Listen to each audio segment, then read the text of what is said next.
Asbestos-Head by Eric Dubay. Asbestos-Head. How to write original music. God is the infinite existence or causal creation of all matter.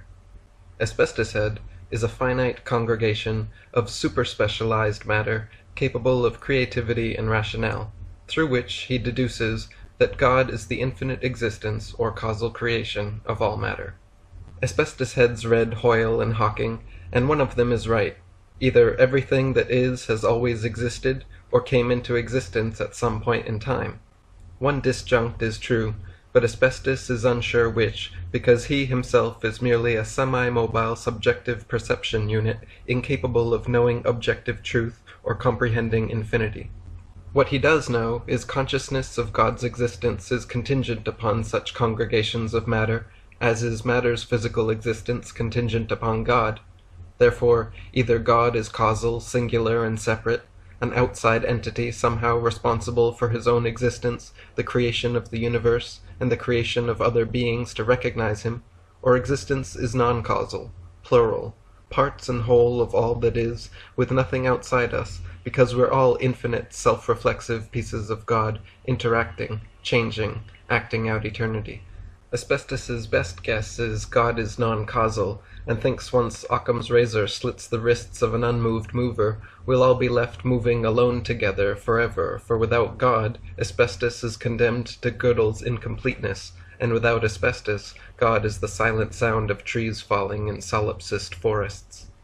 Asbestos is very concerned about religion, so he tries attending the local Gods Anonymous meetings every week, where every weak soul sits in rows, mouth closed, listening to some guy's interpretation of 12 guys' interpretations of some guy's metaphorical teachings from 2,000 years ago.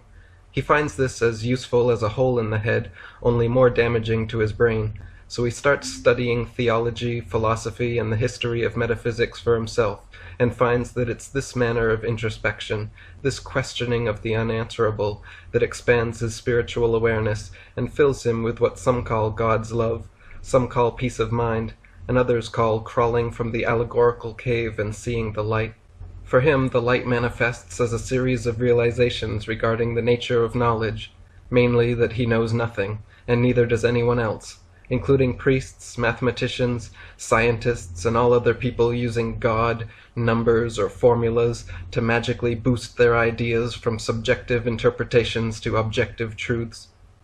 Asbestos decides it's his spiritual responsibility to study the thoughts and beliefs of everyone around him and throughout recorded history, because arbitrarily choosing a church or simply inheriting religion is lazy, limiting, and inconsiderate. It's lazy because you leave spirituality up to genetics or geography. It's limiting because you lose faith in anything outside your prepackaged box of beliefs. And it's inconsiderate because by choosing any exclusive religion, you make the decision that all others are wrong. Even members of the few religions that encourage open practice of other religions are bound to their group identity like poster children, constantly defending the individuality in their collective faith. But that's like bragging how modest you are. If you wish a collective relationship with some group's conception of God, go find the next holy place, read its holy text, perform some holy rituals, then go home alone feeling like holy shit, spitting out someone else's existential excrement. If you wish a personal relationship with God, there's no religion to follow, no group to join, and no book to read. There's nothing to do but wander the world ever wondering why, and never decide. Ultimately, any system that gives answers to metaphysical questions is suspect because it grants truth to things we can't know through experience. A more educated approach to the unknown is utter agnostic apostasy. Accept you don't know and couldn't even know you're right if you knew it. Spiritual questioning is best left unanswered and simply explored throughout our lives as we all exist in the mystery. After 12 weeks of God's anonymous meetings, the pastor doth spaketh with asbestos. Have you accepted the Lord as your Savior, my son? No, Dad. I don't understand how he saved me from anything. He died for your sins. I thought he was publicly beaten, then executed for claiming to be related to God. Every head in the congregation simultaneously spins about face. Every iris dilates and fixates on asbestos. Or that's one way to look at it. Your opinion is God creates humans free and pure, but the first people wreck that, condemning everyone thereafter to original sin. God waits thousands of years, then decides to remedy the problem by manifesting some celestial sperm and shooting it into a virgin peasant who immaculately conceives his human son. God's son gains a small cult following and is ultimately tortured to death for blasphemy. Then, attributing this divine irony to pre-planned martyrdom, his execution is expressed in this book as God's gift to humanity. If we believe his book, all our evils are forgiven, and we are assured afterlife in heaven. If we don't believe his book, we're damned to eternal hellfire. That is correct, my son. Asbestos fakes a nervous smile and backs towards the door. Hundreds of heads behind pews stare with sad eyes and upside-down frowns. Then, as if possessed by an attention-starved ego, one of them jumps up and screams, "Hallelujah, Jesus!" Asbestos seizes the opportunity and runs away as fast as he can. He immediately becomes suspicious of all large groups of people united under one name, each their own little niche community with many hierarchies and questionable agendas. Such group identities are dangerous because they claim to represent everyone, but at best represent a majority whose power fallaciously includes that of its dissenters. And when group irresponsibility results in disaster, those many hierarchies disperse into democracy. His suspicion extends from religion to all systems of government, countries and militaries under the haze of patriotism, police, school boards, corporations, pro-this and anti-that groups. He also becomes suspicious of his senses, because spirituality and his sense of self lay beyond them. You see, his senses are selfish, so he spends all his time appeasing their wishes. Everything he thinks comes from his senses, and most everything he senses comes from everything he isn't. But at some point he came from some of the something he wasn't, and became everything he is. So somehow, everything he isn't is inextricably linked to everything asbestos is, including his selfish senses. This makes him think there's something selfless beyond his sense of self, and he calls it love. But he so loves love that sometimes he thinks that's selfish too. Luckily, it turns out everyone else loves love as well, so if he's ever to transcend his selfish senses, that's his best guess how. These and other suspicions lead him to the library, where he learns to speed read. It turns out the human brain can process 100,000 words a minute, but most people settle for under 1,000 because a silent voice in their heads repeats every word it sees.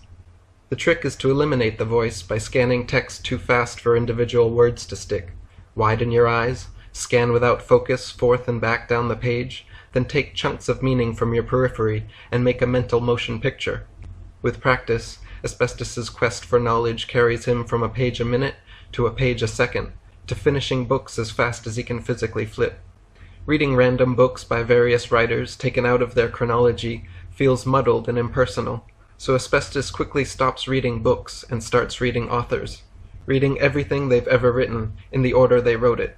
Approaching literature this way, he discovers secrets lurking behind the author's words, between the bindings, the white space encompassing everything unwritten, an evolution of meta-expressions which collectively follow authors' lifelong creative struggles through the human condition. He devours wisdom from language, learns things he'd always wondered, is given new ideas to ponder, and sometimes he's so inspired by combinations of words he weeps. The wisdom and insight we've collected impresses Asbestos, and he feels blessed. Asbestos decides the library is his church.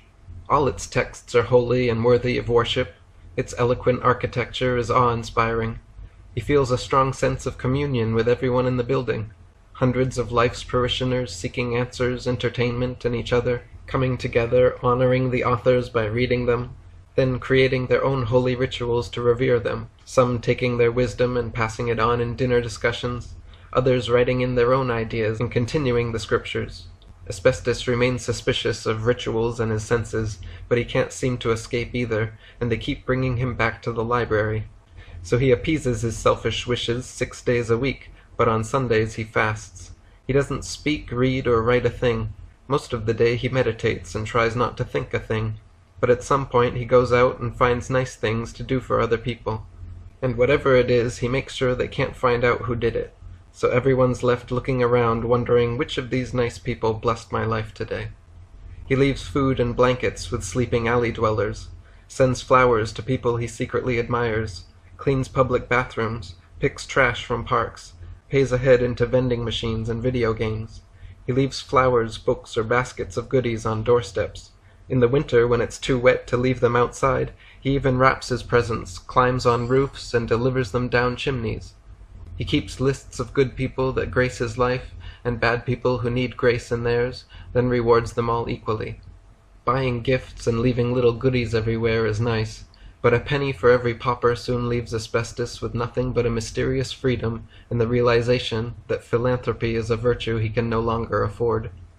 Giving away presents, possessions, and consumable products brings temporary smiles to people's faces, but beneath the smiles, the white spaces on people's faces, their background expressions that rarely change. It is this that Asbestos finds access to through the authors. So Asbestos begins to listen like he reads. Between and behind words he hears people's secret prayers and confessions. He momentarily bears the burden of others' suffering so he can cure it. He takes their problems and makes them his own, to see what would he do. Then he offers advice in light of the wisdom shown to him by the authors. Sometimes he even performs miracles. He teaches the blind to see by bringing them to Braille of the Holy Library. He teaches the deaf to hear through languages of lips and hand signs. He reads the same medical books as the best doctors, and miraculously heals the sick. In an attempt to express himself, Asbestos decides to take his knowledge of the authors and write a book of his own.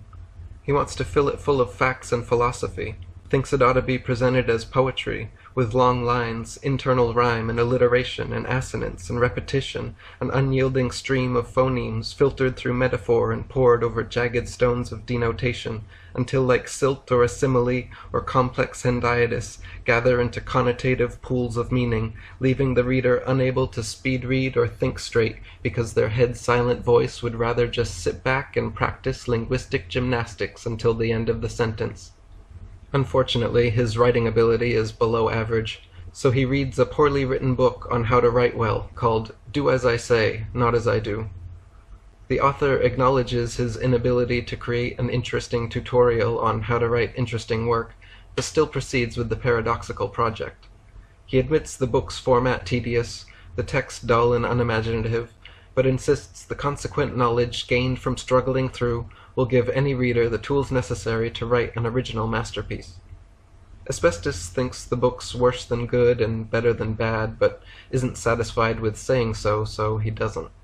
All other books about books don't help either, so Asbestos tries to express himself another way.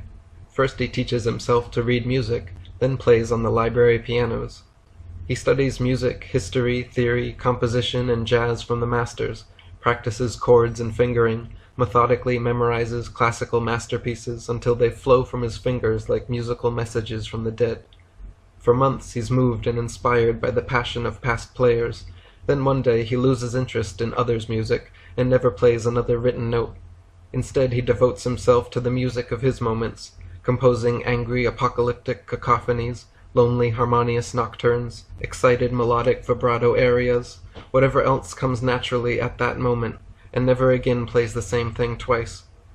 Each night on the third floor he composes impromptu moonlit serenades that flow from his fingers without a thought, like musical messages from the soul.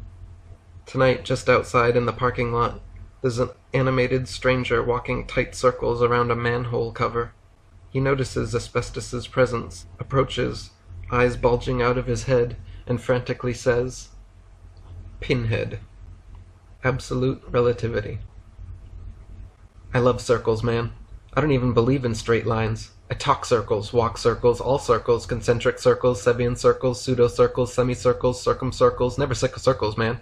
Do you know any meaningful mathematical manipulation of circles involves an irrational infinite number? Every circle and ellipse in existence is crossing chaotically in 3 dimensions like a fucking gigantic fractal gyroscope in perpetual motion. Think about it. Moons orbit planets, and planets orbit stars, and stars orbit galaxies, and galaxies orbit universes, and orbits orbit orbits, or better yet, orbits are bits of God spinning as ellipses into eternity. Dude, there's no graviton. Gravity's just universal centrifugal force. Every time I leave, I always come back. I can't escape the circles. I tried that, and came back by accident. I walk circles, talk circles. I don't even believe in straight lines. I love circles, man. Pinhead plops down curbside and stares at the stars for a few seconds, then offers Asbestos a small black flask, saying, "Insouciance juice makes you loose, man." Asbestos accepts and swigs a swallow, then reads the silver engraving aback the flask. Manifestation. Man infestation. Man in frustration. Manning front station. Pinhead grabs the flask back, then drinks to humanity, saying, "People who don't both wonder what they think about and wonder why they think what they think about wonder why thinking seems so productive for some people. I wonder why you think that." Think what? Think thinking is so productive in a world without absolutes. Wonder's not an intellectual activity. That's circular, dude. You can't say absolutely there aren't absolutes. We're subjective beings condemned to relative knowledge. If there were objective beings, they'd be condemned to absolute knowledge. Without an omniscient being telling us, our only accessible truth is the sum total of human opinions. So the only thing I believe absolutely is if there are absolute truths, I'll never know them. And what if there is an omniscient being? If there is an omniscient being out there purposely remaining outside our perceptions, I don't trust him. Me neither, man. If God exists, he's hiding from us, or hiding us from him. Either way, he's got something to hide, and I don't trust him. Asbestos Head snatches back the insouciance juice and says, "The way I see it, people have created languages, religions, sciences, and mathematics in an attempt to discover a method that can both find objective truth and make it undeniably so to all subjective interpreters. The catch is our subjectivity allows for skepticism even in the face of absolute truth. If God comes to me and tells me all the ultimate answers, I may still choose to disbelieve what he says, or that he's even God. The only way he could prove it to me is to make me omniscient like him, so I'm unable to disbelieve truth. But in creating another omniscient being, separate from himself, God's own omniscience is compromised, and objective truth rears its subjective limitations." Exactly. If we're separate from God in any way, everything he stands for is a useless thought experiment. But I suppose if God's omniscient, he doesn't need to speak truth, he just snaps his fingers and makes you believe. No way. I believe a component of genuine knowledge is the ability to express it in any medium. I say if truth can't be spoken, we can't claim to have knowledge of it, and anything said to be known without the ability to be expressed holds no meaning for us anyway. Asbestos sips the sauce. "So do you believe in God?" "I don't know, dude. What does it even mean? Do I think there's some omniscient super being? Not really. But I don't know there isn't one either. I think I can't know. That's what I think. And as for belief, I believe anything I think I can't know isn't worth just blindly believing, because that kind of faith is misleading. Any belief that's empirically unsubstantiated creates a rift in your reality. Your brain becomes a mystical maze where physics and metaphysics are on an even keel, where faith flies in the face of reason, and anything inexplicable is resultant of God's unfathomably mysterious ways. Personally, I'd rather keep it simple and stay skeptical about anything non-empirical. That's what I believe, too. But what is it we're believing? We're placing faith in our partial subjective senses and logic. We're operating within those constraints anyway, man. Believing your own reasoning is better than faith in God or people who say they've seen him, right? Your own reasoning evolves every time you think, and it's ultimately the only thing that makes sense. Placing faith in other people's or trying to guess at God's is impersonal and impossible. It's like people who say they believe in ghosts but have never seen them. What is it you're believing? Other people's accounts? All the people I've met that say they've seen ghosts or God come across a bit crazy, and I never heard anyone's account of encountering either that truly satisfies my nagging inkling that underneath the fear, faith, and ego they're full of shit. And even if they aren't, second-hand explanations of others' transcendental experiences hold little benefit for me. He wipes his lips with the top of his arm. You know, man, I've been thinking, if we were created for a purpose, God sure hasn't made it known to us. But if we weren't created by an intelligence, and instead by some coincidental physical phenomenon, our existence is just a fluke anyway, and our lives are completely meaningless. Asbestos smiles. You know what I've been thinking? What supreme purpose could God impose on humankind that could magically detrivialize our existence? What possible reason would God have us exist rather than not exist that would give genuine meaning to our lives? I find it a much more hopeful notion that the derivation of meaning in life is our choice and not predetermined. Learning and appreciating your own purpose becomes the perfect existential challenge. Remember what you were saying about circles? Yeah, dude. Let's take a walk. I want you to see someone. Good, I gotta change moments anyway. What do you mean? Inertia determines my moments, man. Every time I sit, talk, stand, walk, drive, or fly, my moments last until I switch verbs. I'm living life like a thesaurus here, memorizing synonyms, studying dictionaries, expanding my vocabulary, trying to stay entertained, but inertia keeps catching up and boring me to death. And reading dictionaries keeps you entertained? More words means more meaning, man. Or needing more meaning necessitates more words. I can't tell if I mean what I say or I say what I mean, because what I mean to say or say to mean just seems to say itself simultaneously. I see what you're saying. Maybe there's even more meaning beyond language. There's definitely more meaning beyond language, but I don't know how or where to look. My brain's a big bag of mush that condenses my senses into English and never shuts up. I've already got a dictionary, thesaurus, grammar reference, and pronunciation guide hardwired into my hardware. I can't get them out or even access the source code because my programmer hid the files. I tried learning new languages, but that doesn't help. Just adds more books to the brain and makes my speaker sound funny. There's no escape. I was born already involved in language, man. I blinked, remembered what I saw, then screamed, "My surroundings are all around me," and haven't stopped thinking since. They leave the library grounds and continue down the sidewalk. Pinhead rants on about the limits of language and the importance of circles, then subtly segues into a recent personal realization involving relationships. I figure since all you know is learned, you might as well begin by laughing at everything and then figure out why. Like one day I walked in to see some guy balls deep banging my wife and laughed my ass off. I'd never been in that situation before, so I didn't know how I'd react, right? In movies, I've seen people burst into rage or tears from feelings of jealousy, inadequacy, or betrayal. But in reality, I saw their faces change from money shot preparation to deer in headlights, and the tension was hilarious. The guy stuttered something, then fell headfirst over the nightstand. I looked at my wife, and even she chuckled a bit, either about him or my laughing fit. I didn't feel jealous because there's plenty of love to go around. I didn't feel inadequate because everybody likes different people for different reasons. And I didn't feel betrayed because I like having sex with other people too, dude. I was happy she was having fun and that she wouldn't have to lie to me anymore.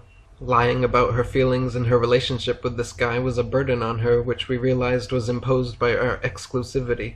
So after that we openly saw other people and became closer ourselves. We either shared completely comfortable silence or filled each other's ears with honesty. We found unconditional love lurking beyond the labels and taboos of traditional relationships. We discovered when two people open honestly to each other and share their lives together, their joined thoughts and experiences mold their minds and hearts as one and the same. We learned that soulmates are a process, not an end in themselves, then lived happily apart or together until we died. Asbestos interjects, "What do you mean, until we died?" "It's just a dream I have sometimes, dude. My soulmate probably lives in China and doesn't believe in souls either. I wouldn't even know her if I saw her, and what I figure she'll be like changes as I change. I'm constantly involved in this process of self-discovery, so there's no solid criteria in soulmate selection anyway. I look for someone just like me and then get bored of myself, or look for my opposite and can't handle that. I give specific characteristics and assign agreeable adjectives to someone I've never met, set up cookie-cutter designs and hope to stencil my mind's eye into existence, but every time no one quite fits the alignment, so I hold it against them until they squeeze through and come to life. And before the paint dries, I hate the design, because it's no longer in my mind where everything was ideal, you know? And what if there's an odd number of people in the world? Does that mean somebody doesn't get a soulmate? How do you narrow the choices anyway? The world population quadrupled last century. I'm telling you, overpopulation's becoming a detriment to my love life. There's over 6 billion souls running around searching for each other. No one's ever gonna find their soulmates, man. There's too many fucking people fucking. If reproduction is truly an operation in survival of the species, people are gonna be turned off by sex soon. Beneficial reproduction is a parabolic curve from too few to too fucking many where we are today, destroying our ecosystem, emptying our resources, endangering all other animals, and forcing people farther from their soulmates. It's not right. We've had to revert to forms of mass communication to keep people company, mass transportation to keep people moving, and mass hysteria to keep people sane. All this technology and these superhuman institutions we've created are distracting us from each other, and we're getting too good at being lonely. I say multi-child parents in today's overpopulated mess are being transgenerationally selfish. Humans are 100 times more prevalent than the next most species in our weight class. The exponential population growth we've seen in our species mimics the same relationship as many others throughout history, ending in a drastic decline. Mathematicians approximate our asymptote is within this generation. Tuck your children in and sleep tight tonight. As the two turn a corner, 20 televisions staring out store windows blare obnoxious sights and sounds onto the street like a bright specter of impending entertainment. Pinhead's voice is drowned out by 20 digital decorated green berets screaming into the evening streets. Are your kids out of control? Has your negligence and lack of parenting skills gone too far? Is your child a free thinker with no respect for authority? Then send him to military school where we'll inject respect through fear, intimidation, and violence. Your son will acquire valuable skills like hospital corners, hiding emotion, firing weaponry intended for human targets, surviving on freeze-dried foodstuff, taking a good beating, and standing up really straight. In no time, your son will become tacit and reserved, his life ordered and meticulous from months of arduous brain conditioning. He'll learn values like obey supposed superiors and it's okay to kill for your country, all while playing the position of a powerful political pawn in international chess. He'll soon think the secret of life is structure instead of acceptance. He'll know his life's purpose is enforcing his structures on others, then defending them to the death, instead of staying present, passionate, and utterly acceptant. Meanwhile, the mother structure will instruct him to kill in defense, others instructed to kill him in defense, continuing the worldwide proud patriarchal patriotic cycle.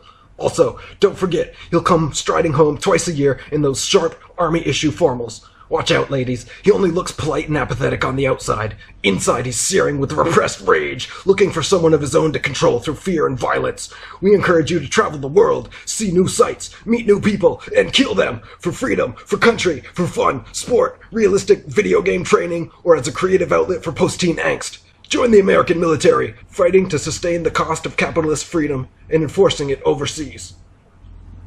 Figurehead. People in houses. Figurehead begins his career doing statistical analysis of complex matrices, then fuses fractals with chaos theory and proves Euclidean geometry incompatible with Einsteinian relativity. He even publishes outlandish proofs for Riemann's hypothesis and Goldbach's conjecture involving logarithmic properties of infinite infinities and determining prime probabilities. The institution frowns upon his conclusions and shrugs them aside, but he continues to fund his research, traveling as a motivational speaker.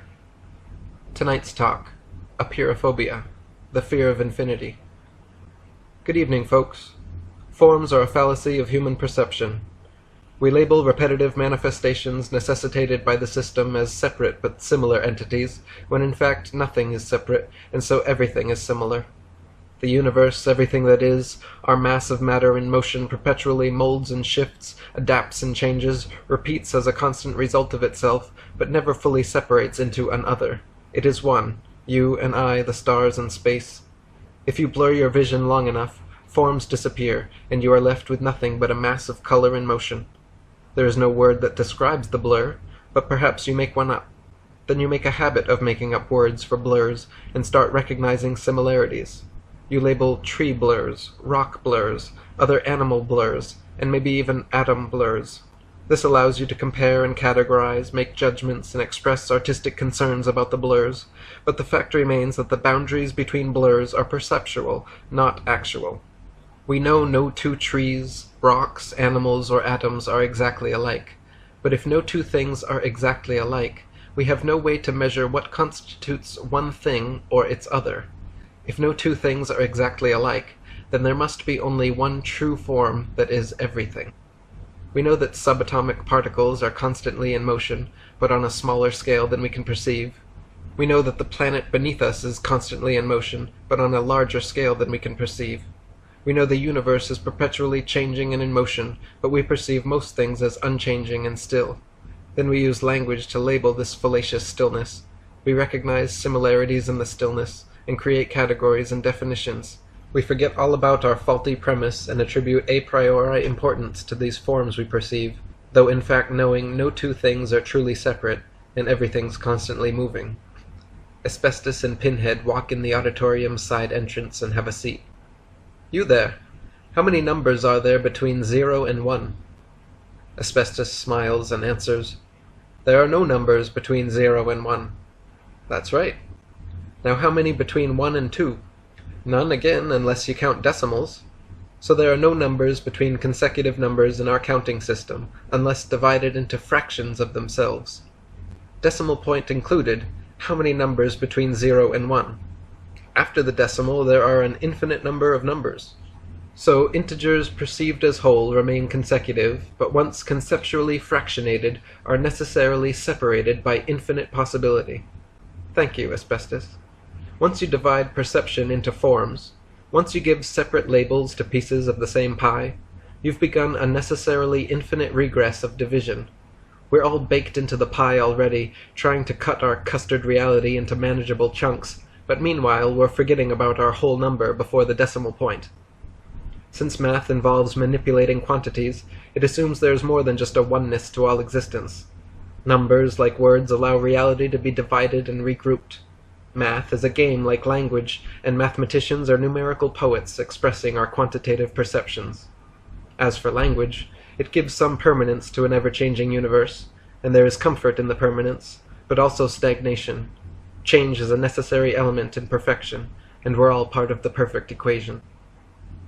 We don't perceive ourselves as such, but humans are over 70% water. So suppose you're standing in the ocean.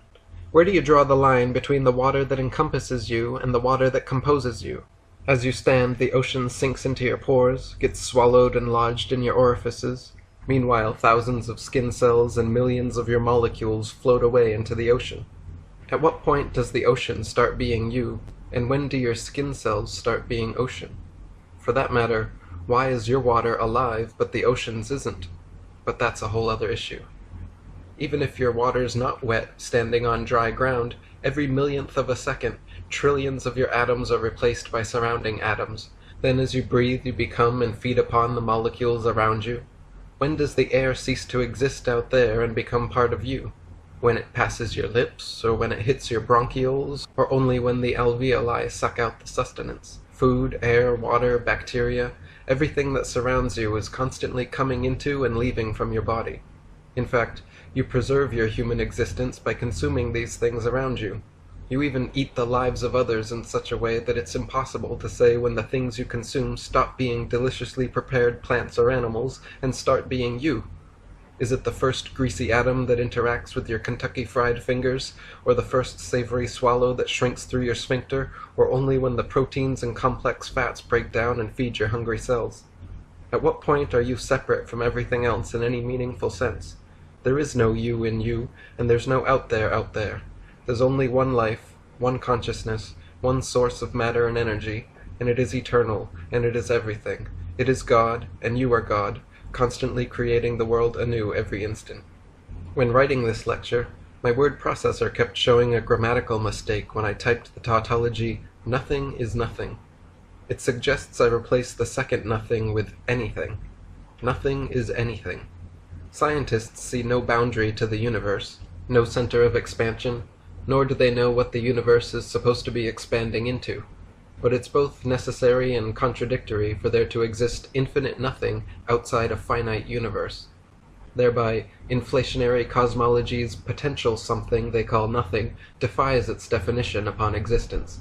The only reconciliation is to agree with my word processor. Nothing isn't nothing. Nothing is anything, and the anything's infinite. Now this is important. Big Bang theorists think the universe is finite, yet began as an infinitely dense, hot, and infinitesimally small singularity. The theory also maintains that since then the universe has been expanding and cooling. This means shortly after the space-time singularity, certain aspects of the universe, heat, density, and size, somehow changed from infinite to finite. We must either accept this mathematical impossibility, or that space-time singularities are extremely small, hot, and dense, but are not infinitely so.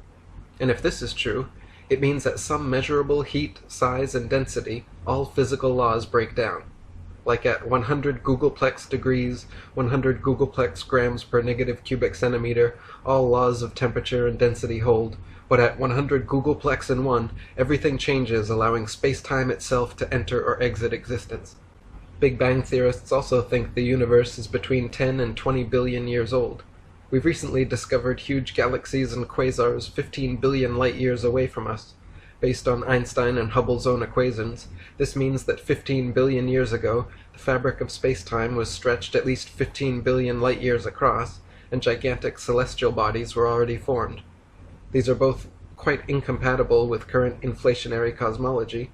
To top it off, we can't observe the redshifting of galaxies beyond the Hubble radius because they're approaching and possibly breaking the light barrier at the very bounds of our perception.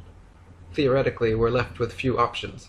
Either galaxies break the light barrier past the Hubble radius where we'll never see them, or they mysteriously disappear for another reason, because we don't yet see a boundary, just the infinite anything. Everything in space rotates round-bound in elliptical orbits or swings unbound in parabolas and hyperbolas. The Earth spins on its axis at 1,000 miles per hour, around the Sun at 66,000 miles per hour. Our solar system orbits the Milky Way at 500,000 miles per hour, and the galaxy speeds through the known universe at millions of miles per hour. Then the known universe likely orbits another larger, more central entity at an even greater speed, etc. I highly doubt this fractal trend of orbital motion ends in the mysterious, non-orbital expansion from a singularity. And if so, what resultant force from the Big Bang is responsible for beginning both space-time's expansion and matter's orbital motion? For the outward expansion of space-time and the orbital motion of matter to coexist in the same universe, the original acting force either exerted its power in a spiraling, circular pattern, or matter mysteriously developed the motion on its own. Whichever way, the spiral and other fractal shapes are abundant in nature, and I suggest the logical progression from quantum physics to cosmology suggests not the expansion of a singularity that defies causality, physics, and mathematics, but instead a timeless, fractally infinite and infinitesimal universe in perpetual centrifugal motion around itself. Logically, if you divide a second in half and in half again and again, this process continues forever. Likewise, if you divide a chunk of matter in half again and again, there should always be half your last division left over. And mathematicians agree that any number but zero may be divided ad infinitum. Quantum theorists, however, think the process of dividing time and matter reaches its end long before infinity. At some point far past their ability to see, they claim there's a fundamental particle of matter and a fundamental unit of time, of which there is nothing smaller or shorter. Since it's crucial to higher math, but impossible to prove or disprove, mathematicians assume infinity in their equations. Likewise, science can never prove nor disprove the necessary fundamentality of any supposed fundamental particle, but every time someone gets a new microscope they think they've found the end. I propose, instead of always supposing they've reached the limit, why don't scientists take after mathematicians and assume infinity in their experiments? By all means continue the further telescoping and magnification of matter, but concede that each time we've seen further into the macro and micro unknown, technology throws down the gauntlet and God picks it up with seemingly infinite resources, from galaxies and quasars to stars and planets, moons down through molecules to atoms and protons and quarks and gluons and so on and so forth. The fractal unknown forever taunts our limited perceptions from afar, no matter how deep we reach, so why not assume infinity until we're somehow given real reason not to? Scientists can only prove what we can test with tools and our senses, but it's more likely that ultimate answers lie far beyond our perceptions and any tools we can fashion to aid them. Even if some unified field theory proved perfectly consistent with our every observation, I'd still be suspicious of some finite answer's eerie consistency, and forever wonder if something undetectable lay one step further. Personally, the only unified theory that satisfies my deepest concerns is infinity as truth in all facets of existence. Matter is infinitely divisible, time is eternal, and speed is limitless for something we can't see. I present infinity as the anti-unified field theory, a concept we grasp but can't understand. It dangles around our minds, taunting us with its necessary truths, but never allows us access to its eternal complexity, like God. The blasphemy scientists are committing is eliminating the infinite aspects of our universe. Einstein thinks light's the fastest thing, Planck thinks strings are the smallest and shortest things, Hawking thinks the Big Bang's the first thing. I think they're all limiting themselves, trying to stop one step before infinity. We've already observed instantaneous non-local correlation in entangled particles. Some physicists insist there exist tachyons faster than light. Others say halos around black hole event horizons break the barrier due to time dilation. Whatever the explanation, we keep pulling over for Einstein's ultimate speed limit. Then quantum theorists step up and create one-dimensional superstrings that walk the plank between quantum mechanics and Einsteinian relativity. Finally, cosmologists and astronomers play their finite observations in rewind and find a Big Bang beginning as inexplicable and unsatisfying as you'd expect from science. The frantic search for fundamental particles, universal boundaries, other endings and attempts to finitize the anything into sets of symbols shows a human fear of infinity that's driven many crazy. Reality may be finite and expressible, but if it isn't, then we'll all die believing whatever current chaotic theory they throw at infinity, instead of honoring its integrity by believing it over any inconsistent set of finite meanderings. Why is it that so many truly important math equations, scientific theories, and philosophical refutations end in an infinite regress? We always take this as a sign of failure, when it could be the answer popping up over and over again. Science, mathematics, and philosophy give opposite requirements for proof and truth.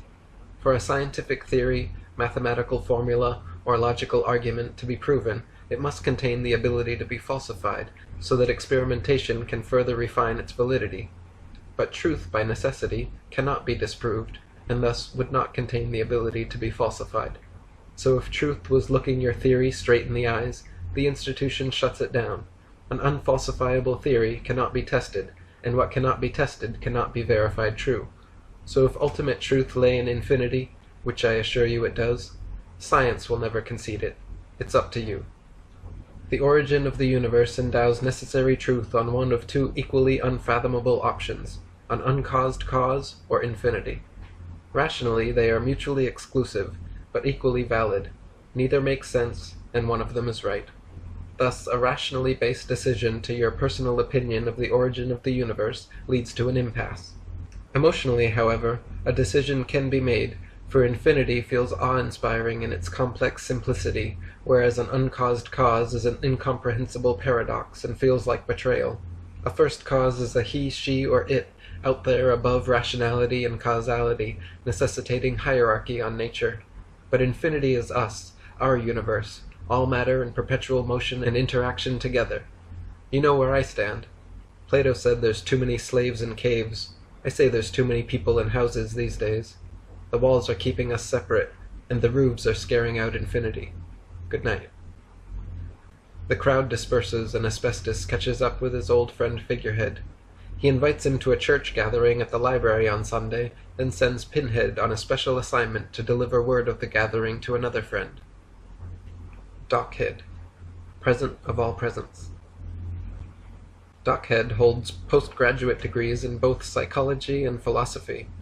In clinical work, he finds philosophy to be more helpful and relevant because it is always looking forward, pushing the progress of thought, whereas the majority of psychological research looks backwards, trying to find explanations for behaviors.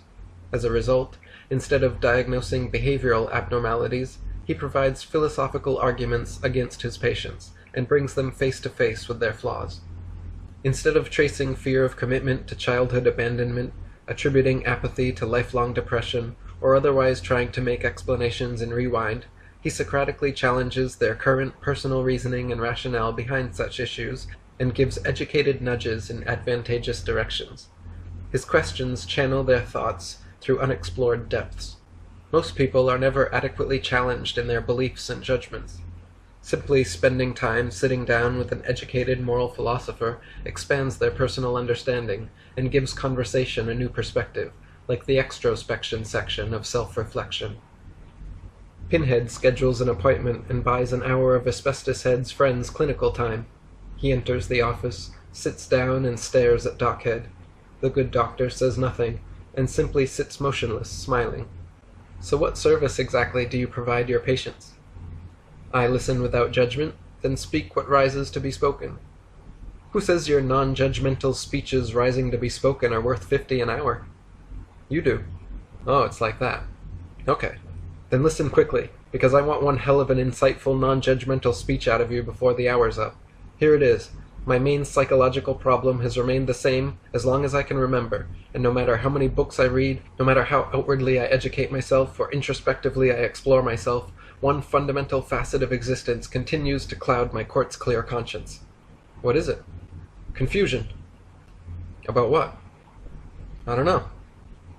How does it feel? I can't explain it. Well, can you describe it? What's the difference? Explanations are rational. Descriptions are perceptual. No, man. I can't describe it either. It doesn't even translate into language. Then I can't help you. What? Why not? I can help you arrange the words, but actual comprehension, piecing together information, metaphorical meaning, reading subtle connotations, all internal connections and translations are up to you. And I guarantee that's where the confusion comes from. There's no way that's it. I've read more books than you've taken shits. My internal monologue is like an after-party at the Royal Shakespeare Academy. I've got the linguistic repertoire of a cyborg, and you think my confusion comes from comprehension? Regardless, the limitations of language aren't my only problem. It's perception too, dude. My speaker barely projects 60 decibels, and my mic can't detect sounds over 20,000 hertz. I'm deaf to infrasounds and ultrasounds, microwaves and radio waves. I see 300 nanometers of a potentially infinite electromagnetic spectrum. I'm blind to X-rays, gamma rays, ultraviolet, and infrared. Have you ever seen infrared images? We're missing out on this beautiful, crazy rainbow reality that's just beyond our perception. I'm pissed off. Dolphins have a hearing range 7 times larger and can swim 7 times faster than me. Cheetahs can run 3 times faster than I can. Ants can lift 50 times their weight. That's like me carrying a couple cars. Birds can fly. Chameleons can change their color and have tongues twice the length of their bodies. That's awesome. Rabbits and parrots can see behind themselves without moving their heads. Fleas can jump 150 times their body length, which is like me jumping a football field. What can we do? Think? That's exactly what we can do. I think no one thing is important or interesting enough to attend your whole life to except your mind. Of course you think that. You know what your problem is? Abstraction. Originality. You've read so many books by like-minded individuals, you've unfairly filtered the available information to enforce your own opinions. All you psychologists sit back with an answer for everyone, offering emotional advice from a textbook, with optional DSM-4 diagnoses and prescriptions. You people do studies, find behavioral norms by averaging out the population, then label each deviation, making everyone insane. You'll find my methodology is a little different. I could care less about your methodology. You couldn't care less. What do you care? I couldn't care less. Fine, you're right. Let me see how I can put this to you. Most people's heads are so full of facts like stock figures, brand names, headlines, work schedules, sports stats, retail prices, presidents, etc. They're too tired to think of anything important. But then some of those sleepy people wake up and realize the importance of ideas. These people are generally a little bit hipper, happier than others are, and infinitely more interesting. Their thoughts come quickly and intermittently. They either speak slowly or incredibly quickly, profound apposiopedic sentences like impromptu haiku. I recognize you as one of these people, and I think your confusion comes not from language nor perception nor lack of information or education, but instead from general disharmony with the present moment, a spiritual separation from the now. Let me break it down for you. Enlightenment is constant awareness and presence with all 6 senses. Awareness is knowing that you're thinking every time you're thinking. It's the ability to separate yourself from, and thus become the observer of, your thoughts and emotions. Awareness is what is left over once the judging mind, past and future thought are eliminated. Pinhead stares with a cocked eyebrow. Doc explains the fundamental flaw of human cognition. Thought is like a ticker tape of information scrolling at the bottom of your experiential screen. It contains memories, observations, to-do lists, other relevant information about your situations, and always prepares the next thing you say. But often that feedback is negative, destructive, stressful, or just plain annoying, and people addicted to reading bad news off their ticker tape must learn to shut it off. If you have an idea, humorous or positive feedback, or anything advantageous to your present experience, then allow yourself to think. However, if your thoughts are frustrating, negative, repetitive, or any time you'd rather just relax and stop thinking, you need to be able to do that. The problem is, we can't just think about stopping thought and magically stop thinking. That's where meditation steps in. Without practice, we can't keep focus off our ticker tapes for long, so thought naturally comes and goes every few seconds. Unfortunately, every time it comes back, it does so unconsciously, and remains that way until you directly acknowledge the fact that you're thinking. Most people allow their thinking to go unchecked, and completely identify with every thought entering their head. But your thoughts are not your own. They come of their own accord, and do not define you as a person. You can always stop thinking, or change the way you think at any time. True understanding and practice of this results in complete disidentification with thought. Awareness. Try it. Just sit there, and every time you think, say out loud, "I'm thinking right now." Then stop thinking. Just stop. It will come back in a matter of seconds, but you'll become systematically self-aware, and this is the front door to enlightenment. Pinhead rolls his eyes closed, purses his lips, and exhales through his nose. I'm thinking. I'm thinking. I'm thinking again. Again. Again. Again. This can't possibly help me. It's more frustrating than just letting myself think, man. Is it frustrating? Or do your thoughts about it frustrate you? At first, it's impossible to conquer thought's incessant nature, but soon the gaps in your ticker tape will get longer and longer. The words scrolling across your screen will slowly become more positive and less intrusive. You'll experience long periods of thoughtless awareness and mindfulness. Your memory will improve, your concentration will focus, all your other senses will heighten, your appreciation of every moment will intensify, and these frustrations will disappear. So you think if I'm stuck in traffic, late for work, I can just meditate that away? Is traffic or waiting in a long line inherently frustrating? Waiting is a negative future state of mind, but just being, just standing in a line or sitting in traffic is neither good nor bad. Even if you have somewhere incredibly important to be, it's irrelevant, and blaming other people won't help. Thinking about how your plans for the day are being ruined with every unaccounted for second won't help. Being at peace with what is at every moment is the only thing that helps. Stop thinking. Look around and find something to appreciate while you're stuck in traffic. Intentionally stop or change your thought patterns instead of incessantly frustrating yourself with the same thoughts. You have the power to appreciate every moment of your existence. Some are more challenging than others, but the secret lies in always enjoying what you're doing, not always trying to do what you enjoy.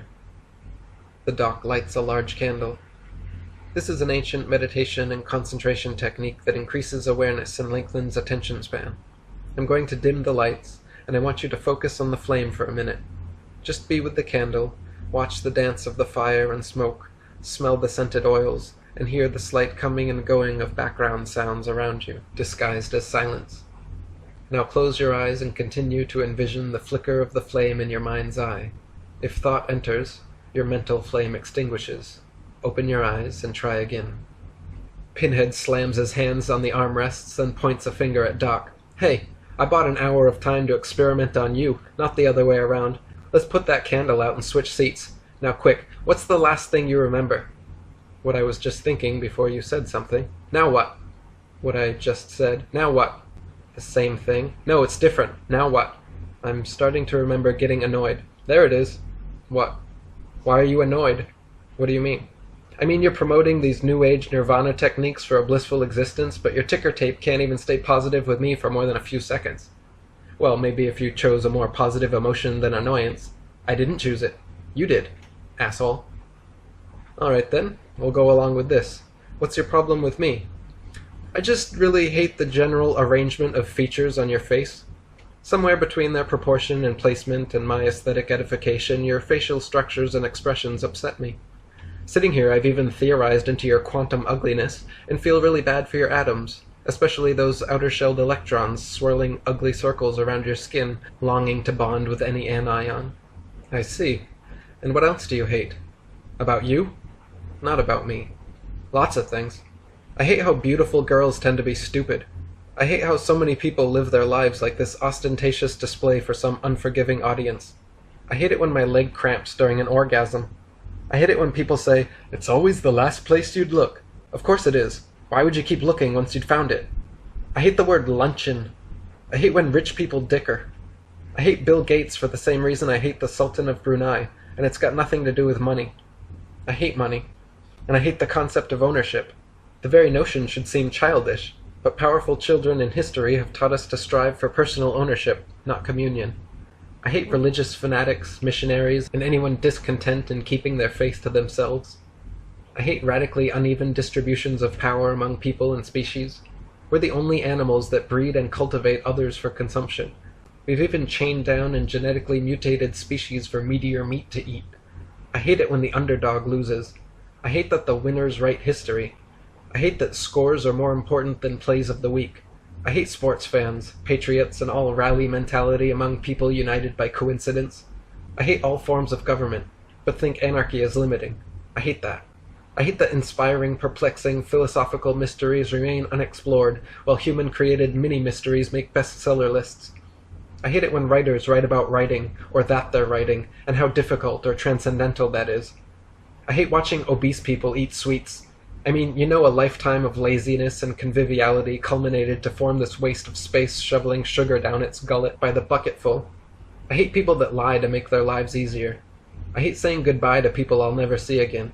I hate saying hello to people I see every day. I hate how technology perfectly coincides with warranty expirations. I hate that we need visas, passports, permits, and other people's permission to travel or live somewhere else. I hate the persuasive power of logical fallacies. I hate the gradual disappearance of the word thrice. I hate when people forget the pleasure of the pursuit and settle for mediocrity. And I hate all people who make generalizations. I see. Including yourself? Yes. Just checking. Let's stay with this train of thought, but switch to love. Love? What do you love? Lots of things, man. I love circles. I love bathing in hot tubs with a glass of ice water. I love fireplaces on cold nights and air conditioning on hot days. I love laughing so hard you make yourself cry, or crying so hard you make yourself laugh. I love perilous adventure and narrowly avoiding disaster. I love losing track of time. I love how there's no truth, you can't prove to me otherwise, and the course of indecision is up to us. I love karma's intangible presence in all situations. I love the variety of whimpers, moans, and screams that escape from lovers' lips during those seconds of postcoital perfection. I love it when you stand up too fast and black out like a whippet from God. I love psychedelic drugs. I love literature and the arts. Heroic verse, epic poetry, forgotten philosophies, none of it's lost on me. I love that stuff. I love singing and dancing when nobody's watching, or I'm too drunk to care. I love being in the zone with sports. Pinhead glances down at his watch. And I'd love to keep shooting shit with you, but I've got a night pass. Truth be told, I'm only really here as a messenger from our friend Asbestos. He's otherwise engaged with some female friend, so he sent me to invite you to a religious gathering at the library on Sunday. Doc raises an eyebrow. I don't know what it means either. He just said to be sure you'll be there. The eyebrow lowers and Pinhead stands up to leave. Hey, what's a night pass? Didn't you know? They just turned all subways into nightclubs. The bums and businessmen were rubbing elbows anyway, and one day they just started dancing. Dancing, singing, drinking, bringing musical instruments and boomboxes on board for impromptu parties. So they replaced seats with swivel stools, dropped a few disco balls, installed neon strobe lasers, and added on a couple bar cars. Today's Techno Tuesday. Got hip-hop Wednesdays, non-stop 80s rock Thursdays, rapcore Fridays, weekend hard house blend, and psychedelic trance Mondays.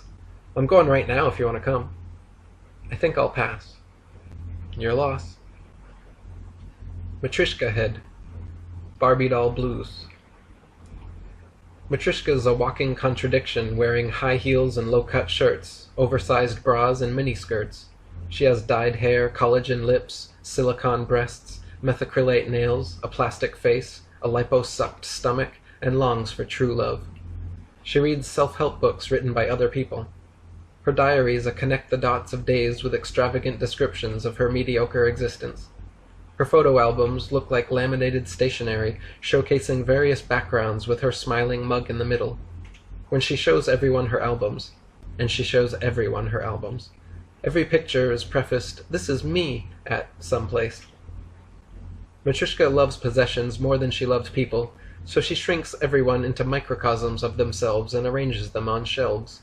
She has shelves for enemies, acquaintances, boyfriends, girlfriends, a high shelf for her best friends, and an empty one for her future husband.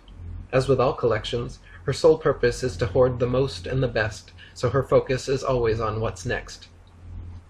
When Matryoshka's not collecting dolls, she likes to don her latest designer tackle box and hit the mall to fish for compliments.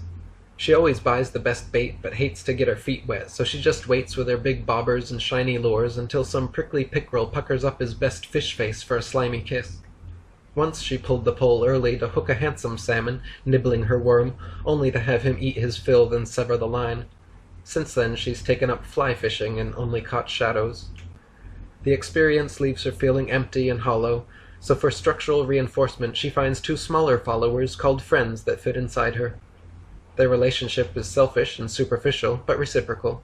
They rely on her exterior to attract attention, and she relies on their interior to fill the hole inside her.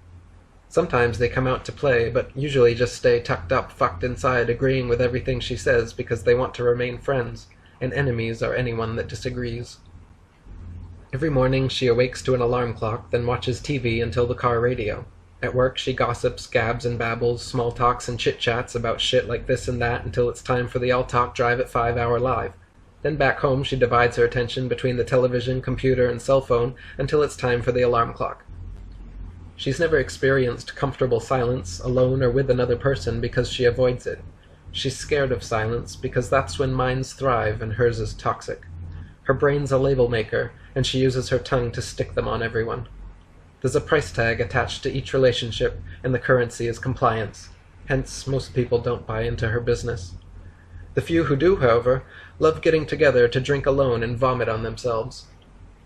Since change is costly and adds up quickly, Matryoshka develops an unconscious bias towards whatever she learns first, then practices defensive education by dodging opposite viewpoints and countering new facts with old opinions.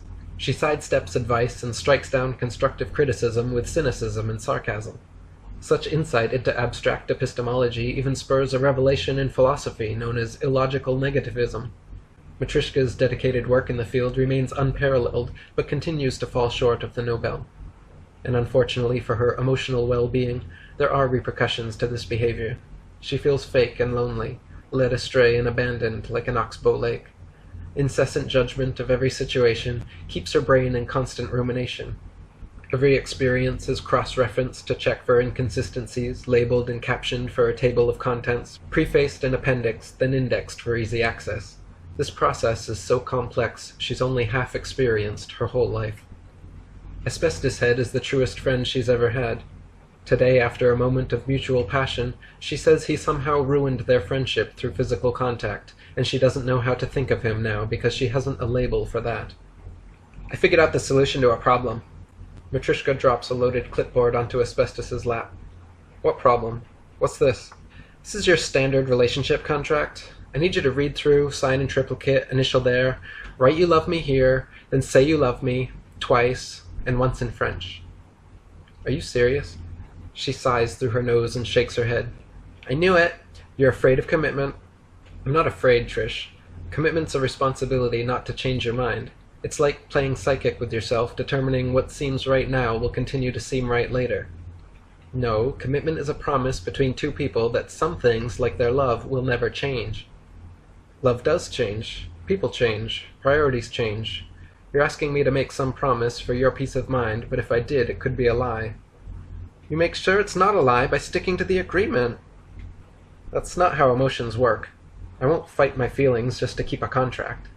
Well, I can't be happy knowing you're not committed to a lasting relationship with me. Then you're deriving happiness from some false sense of security, not from the love you have for me. Love cannot be unconditional if there exist conditions like commitment that hinder it. If love is truly selfless, then all that matters is each other's happiness. He skims the contract. What is this? That's the exclusivity clause. The what? The basic allowances and prohibitions of any exclusive relationship. You're permitted unlimited male companionship, but female friends must first be approved and are limited to daytime visits. Overnighting is prohibited, as well as intercourse and physical intimacy of any sort. You'll notice I only checked off a couple of the optionals. No drug use, no clubbing or bar hopping without my prior approval or attendance. Failure to comply with any... I'm not going to sign this. Don't worry, I already signed off on all the same stuff. That doesn't matter. I just don't approach relationships like you do. Everyone does like I do. That's why there's a form to fill out. Try to wrap your head around this, Trish. Exclusive relationships yield an unconscious asceticism. At the least, you and your partner disallow for each other the possibility of physical intimacy with anyone else. This may seem an acceptable loss for some couples, but the fact remains you are limiting your partner from ever experiencing the entirety of another's love again without leaving you. But love happens, so couples continue to make up and break up on whims and hopes of greater happiness, instead of simply allowing all their relationships to be mutually inclusive. Once you begin putting limitations on each other, you take a part of your partner's sovereignty, and there's no telling where that will end. Suddenly these stipulations become more important than the relationship, and even possess the power to end it. Couples set the rules for their relationship games, and eventually someone cheats. So they either add in an emotional amendment or abandon the game altogether. There's no reason for people to pair up and run off into the sunset just yet.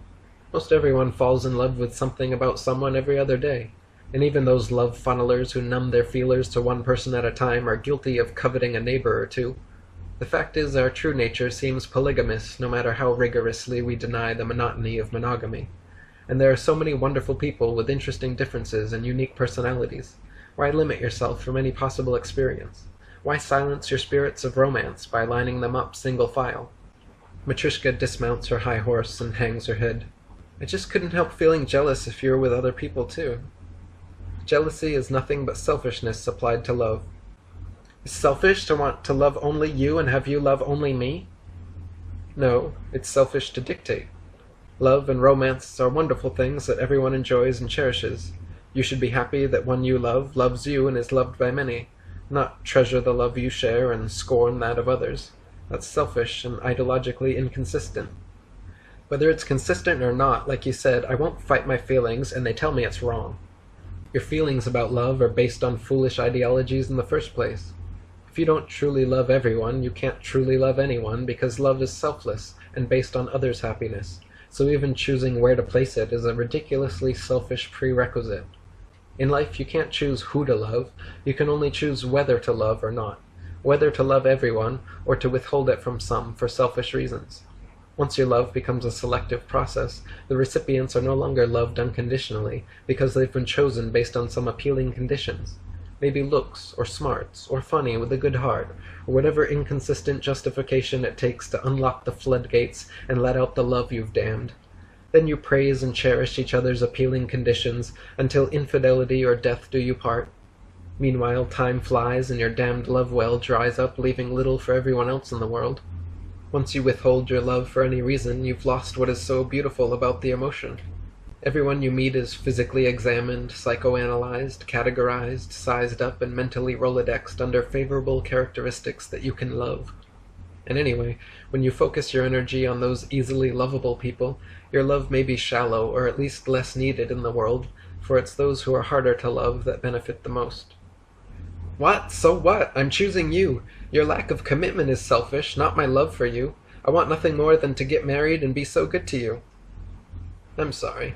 I think people who get married are either afraid of being alone or misled by some married life fantasy that clouds the actual day-to-day reality of spending so much time around the same person. There are many people I love and want to know for the rest of my life, but stick me in a house with any one of them for too long and I go nuts. All those quirks and characteristics we should appreciate are more often annoying to me. I find it harder, not easier, to love someone I'm around all the time. Think about it. New relationships are interesting and exciting. We can experience new personalities, perspectives, and have sex with new people. Old relationships are cozy and comfortable. We can speak with glances, share memories, and know exactly what we like in bed. But after some arbitrary amount of time, all old relationships suffer from their inherent consistency and yield way to the need for those exciting features of new relationships. It's a natural cycle yielding instinctive desires that we deny ourselves from enjoying. Instead, we torture ourselves and start to hate the ones we love for not letting us love someone else too. Couples may live together, separate, call each other spouse or buddy, but I for one need to see other people too, or no one, just to feel that totally free freedom only accessible outside an exclusive relationship. I don't feel that way at all. If I have you to keep, I'll always be happy. You can't have me or keep me, and you'll never be happy until you listen to what I'm saying. You'll always be alone, and no one else can make you happy. I love you, and I love everyone else, and so do you. What will make you happy is unconditionally loving those people you wish to have and keep, whether they keep coming back to you or not. I personally refuse to place all my eggs in one basket, because I want to influence and be influenced by many. I don't want to carry those eggs everywhere until I die or your basket breaks. I want to place individual eggs in many baskets, then return to them periodically throughout life to watch how we've grown. That seems so much more beautiful to me than two people that settle only for each other, ultimately leaving one of them old and crushed when their spouse's basket breaks. Don't you want to have children? Not really. The world's got plenty of other people's children to hold, gawk at, and play with.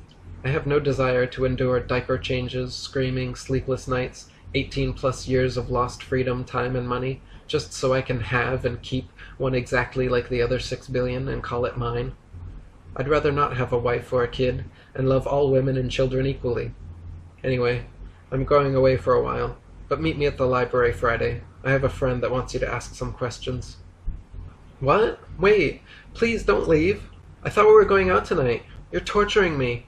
Who's going to split the number 2 at Spendy's with me? You know I can't eat that much alone. Don't worry. You'll accustom yourself to a more moderate-sized Spendy's special until that new routine becomes lodged into your sentiments. Richard Head. Mutual masturbation. Dickhead lives in a double-wide trailer and watches super satellite digital cable television on triple picture-in-picture plasma surround sound panorama vision. He hates gay men and fantasizes about gay women. He thinks a threesome would complete his existence. He's transfixed by engines. He follows all sports, and his favorite teams are whoever's closest. He's also very patriotic. He even prefers domestic beer. He spends more money on beer than food. He spends more money on lottery tickets than beer. He thinks sex is a topic containing infinite humor for the same reason he hates gay men. He tucks his wife beaters into his briefs. His tattoo says transcendence in Chinese. Every day he sits slack-jawed, slouched in a recliner, beer-buzzed and sugar-high, while Hollywood's never-ending boner penetrates his eye sockets and skull-fucks his brains out. As a result, he rarely thinks a deep thought, and masturbates like it's routine maintenance. This mindfuck sucks his love for physical beauty and all things sexual, drives him to marry the most beautiful thing that will have sex with him. Then he masturbates on his wife's face like it's routine maintenance. After spending his life savings on life insurance and that big fucking television, he becomes so poor he can't even pay attention, so he carries distraction devices for more riffraff, collects little doodads to knick-knack, go-goes to girly shows to get his patty whacked in lap dances, then comes rolling home to give the bitch her bone. One day, in a stroke of luck, Dick gets promoted to the board of directors for a major corporation involved in developing useless products and providing meaningless employment for boring people. Among other technical wonders, his company patents the first pillow chiller, a small cooling device that ensures the other side's always nice and cold, as well as the fecal freshener brand of stool aromatics. They sell their products through a complex system of fantasy and deceit called advertising.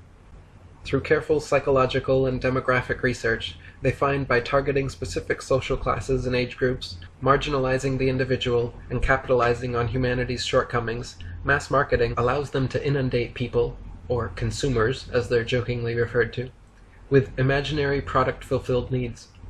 They manipulate the minds of children so subtly it subconsciously shapes their thoughts towards consumption. They create commercial farces so blasphemous, consumers can't excise their minds from the product placement. Next, to cut costs, they make a free trade agreement with themselves, then build factories in third world countries offering slightly higher wages than locals can get elsewhere.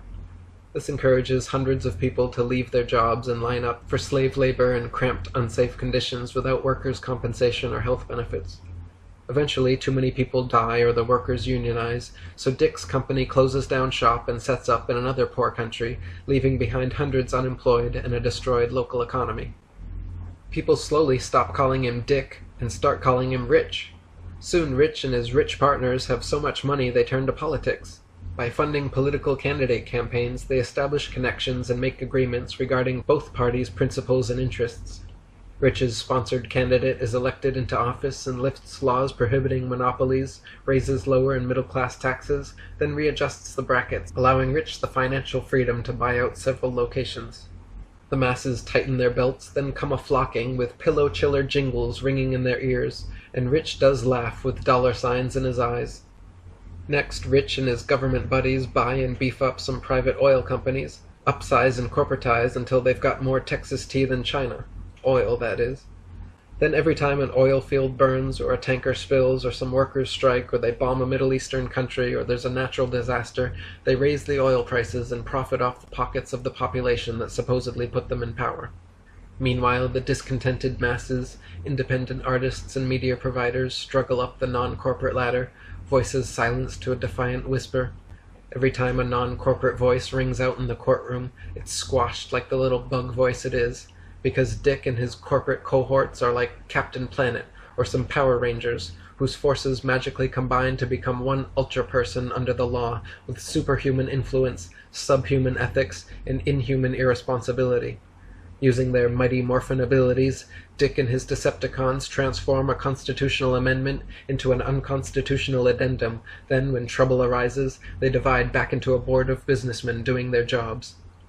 They continue like this for years, until one day, like a light switch, political consciousness rises from the oppressed classes and everyone takes action.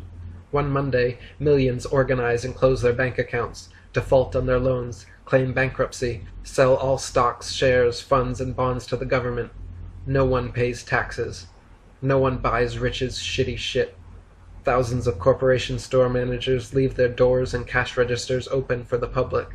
And in one day, Rich returns to being drunk dickhead from the trailer park. We join him and his wife walking home from breakfast on a typical morning. Slow down and live in the moment for once. It's a beautiful day, Rick. Heather Head stops to smell some roses. You think I don't appreciate the simple things in life because I walk faster than you. No, you can't appreciate them because you're always pursuing some complex, unattainable moment. Maybe I appreciate my moments in accordance with their complexity. If that were true, you couldn't watch those stupid sitcoms or sports. I'm just saying it's better to enjoy the simple things in life because the complex ones don't accrue very often. And I'm saying I do enjoy the passage of time that is my commute, but I prefer destination over transportation, so try to keep up. They arrive home, and Richard assumes his reclined position affront the television. He grabs a beer from his mini-fridge and reaches for the remote. Heather stands in the doorway with a confused expression. What are you wearing, anyway? They're 3/4-length shorts. Those aren't shorts. They're not pants, either. They're shants, Dick. You know what shant means? It means shouldn't. As in, you shouldn't ever wear those shants again. You look like an idiot. What's your problem today? You use your innie as an ashtray. We use post-it notes as coasters, for Christ's sake. And you're buying black fashion. You're being ridiculous again, yo. I am not. And apparently you forgot our anniversary yesterday, thanks for that. I told you not remembering at an opportune time and forgetting are two totally different things. Well, it would be opportune for you to remember your wife occasionally. God, what's wrong with you? A fire truck ran over my dog on its way to get a cat out of a tree. I've been bitter about it ever since. I'm serious. What is it? Do you think I'm getting fat? Not that again. I think you know better than me, babe. So if you think you're skinny, stop deriving pleasure from my declaration of the obvious. And if you think you're fat, stop making me lie to you. You'd lie to me if you thought I was fat? No, I lie to you anyway. And I think you're fat. I'm trying to make the point that you give others' opinions too much weight. Pun intended. So I've gained a little weight over the years. That's natural. You still find me attractive, don't you? That's not natural, and I find you much less attractive than I did 20 years ago. Asshole. Whatever. I don't need beauty opinions from someone whose aesthetic faculty begins and ends in their pants. You do nothing but criticize the fact that I find the female figure to be the most beautiful form in nature. Oh, please. For you, a wet hole in the ground presents more beauty than the Louvre. You have no conception of beauty beyond big-breasted, slim-waisted bimbos in bikinis, and even that conception of beauty is just some transmutation of instinctual eroticism into your fantasy aesthetic realm. I mean the kind of beauty little Dick can't interfere with, like living alongside your wife as she matures, appreciating her beautiful journey through the natural aging process. Gaining a pound a year needn't be part of your beautiful journey. And my dick's not little. I can braid it with my legs, baby. Stop changing the subject. Who's changing the subject? I swear to God, that fucking television has sucked out of you whatever it is I loved. You change your mind like you change the channel, and spend more time face to face with that box than me. You even say yourself, I got 500 stations and nothing's on. Why don't you ever turn it off? I drink beers watching Cheers. You eat oranges reading O'Hara. You'll always be the sardine to my oranges. Baby, the television tells me everything I need to live a complete existence. With all the high-budget, Hollywood and hit movies you hate about consumerism and sex, and there's home shopping so I can purchase the essentials for my armchair, the music awards tell me the best music to listen to, the movie awards tell me the best movies to watch, the news tells me everything happening around the world, hours of commercials slip into my subconscious and decide what to buy for me. It's so easy. I just sit back, watch seasons of sitcoms, and laugh my ass off. What the hell's wrong with that? Everything. You laugh along with the laugh track on your favorite shows, whether they're funny or not. Your daily emotions fluctuate based on sports statistics. You don't even like most of the programs you watch, so instead you sit there, moan, groan, complain, and criticize, then call me into the room to prove how much smarter you are than the TV. You've become so used to watching life's bright lights and excitement from your armchair that everything else feels like work for you. You've become a lazy, selfish byproduct of the polluted airwaves, and I'm sick of watching you contaminate yourself. Can't you see you're asleep having the American dream? He sips his beer and smiles. I like it. Let's drop it. She turns to leave the room. Well, that fell flatter than a shad, asshole. Nice, dick. The doorbell buzzes and Heather answers. It's Asbestos, Ricky's old buddy from the orphanage, dropping by to invite him to a gathering of friends this Friday. They extend a few pleasantries and Asbestos ends up expounding on the nature of mass media information. He's stupid and helpless, Asbestos, says Heather.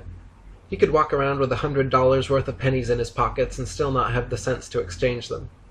Ricky snickers. If I'm stupid, what do you call Miss Puntastic over here? You're not stupid, Asbestos answers. You've just been disadvantageously conditioned. The powers that be have essentially changed your brain's neural network into a dunce cap that funnels their impulses like a megaphone. You simply need to focus your funnel on more advantageous information. TV is now our most advanced medium for communication, education, information, and art, but we waste it with test ratings, product placement, and commercialization. It's gotten so idiotic, people call it the idiot box, instead of the information tube, or the art cube, or the education machine. I guarantee if you renounce television and read the right books, you'll undergo the most inspiring transition that is essentially an existential paradigm shift from passive observer to active participant. You'll never again care or be aware of pop culture, pop music, or celebrity pop stars. You'll never have the poppity-cock popcorn song pop up at odd times. You'll only watch art films from festivals with actors you've never heard of. You'll only listen to passionate music by talented musicians. You'll forget the very possibility of plastering valuable attention on biased broadcast bullshit from big companies and the government. Extensive subjugation to this propagation contorts your perception of reality into an awkward position. Watching beautiful people in interesting situations solving extraordinary problems with lies and violence while wearing this season's sponsored fashion all fits together into a tight system of suggestions sent incessantly to society's impressionable masses. And no viewer leaves unscathed and innocent. Most are guilty on several charges, from self-admitted laziness in doing something else, to revolving their lives around a regular program, to buying into marketed merchandising. Then there are the confusing mixture of messages. First there's government advertising about how weed impairs basic survival skills. Then there's a beer commercial. Then there's a public service announcement from Mad Mothers Against Drunk Driving.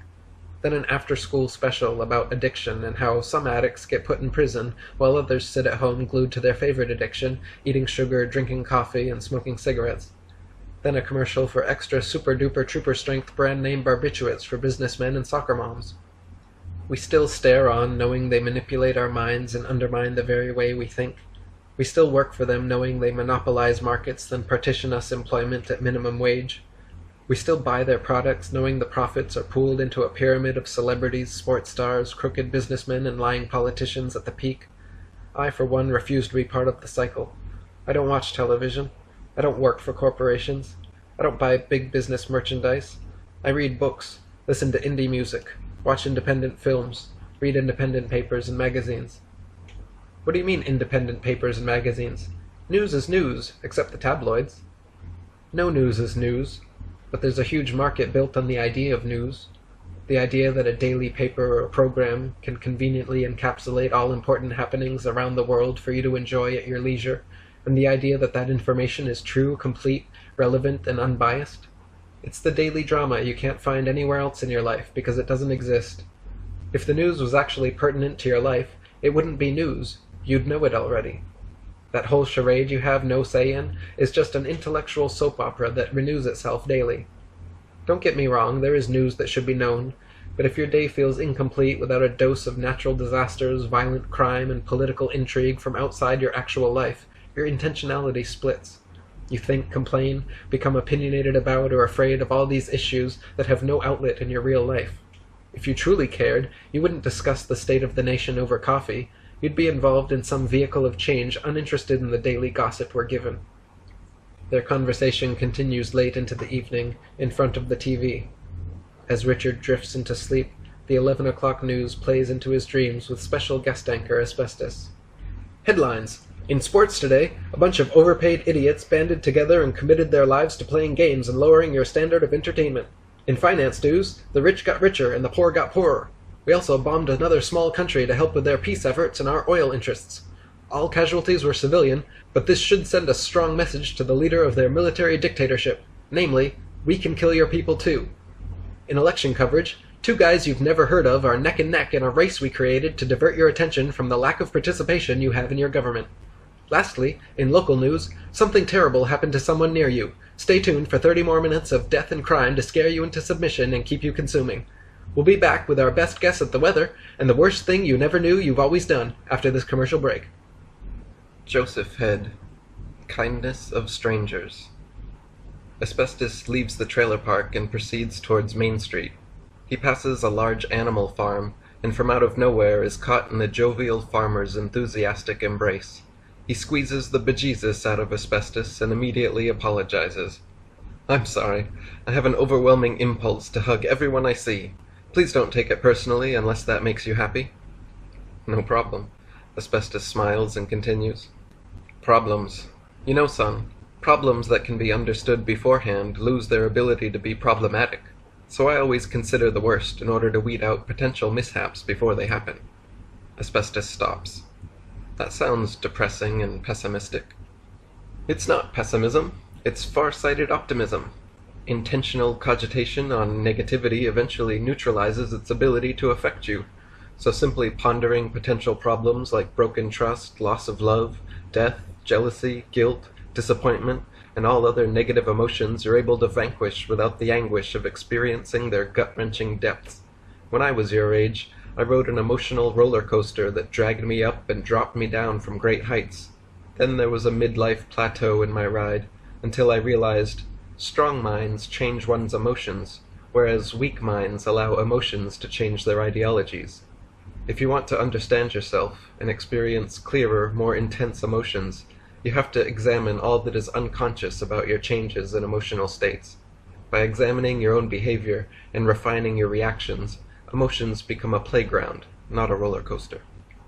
Are you saying you're just happy all the time? I'm not happy all the time, but whenever I'm not, I know it's my own damn fault. I used to blame other people, events, and situations for my subtle discomforts and unhappiness. Blame the cook for bad food, the waiter for serving it slowly, blame the other people in line, blame the other cars in traffic, blame the government for not reading my mind, blame my friends and family for the shortcomings I created, blame my father for being so aggressive, my mother for being so passive, my whole extended family for being so sheltered. It's so embarrassingly easy to find reasons why others cause your unhappiness. The real challenge is accepting the truth. The truth that every time you feel anything but utter bliss, it's your own damn fault. Every single time I feel any emotion other than happiness, I see a deeper problem about myself. You think? Maybe sometimes it really is someone else's fault. The world isn't necessarily a wonderful place all the time. Yes, it is, and it doesn't matter anyway. Even a crippled Jewish blind mute can find reason enough to smile through the Holocaust.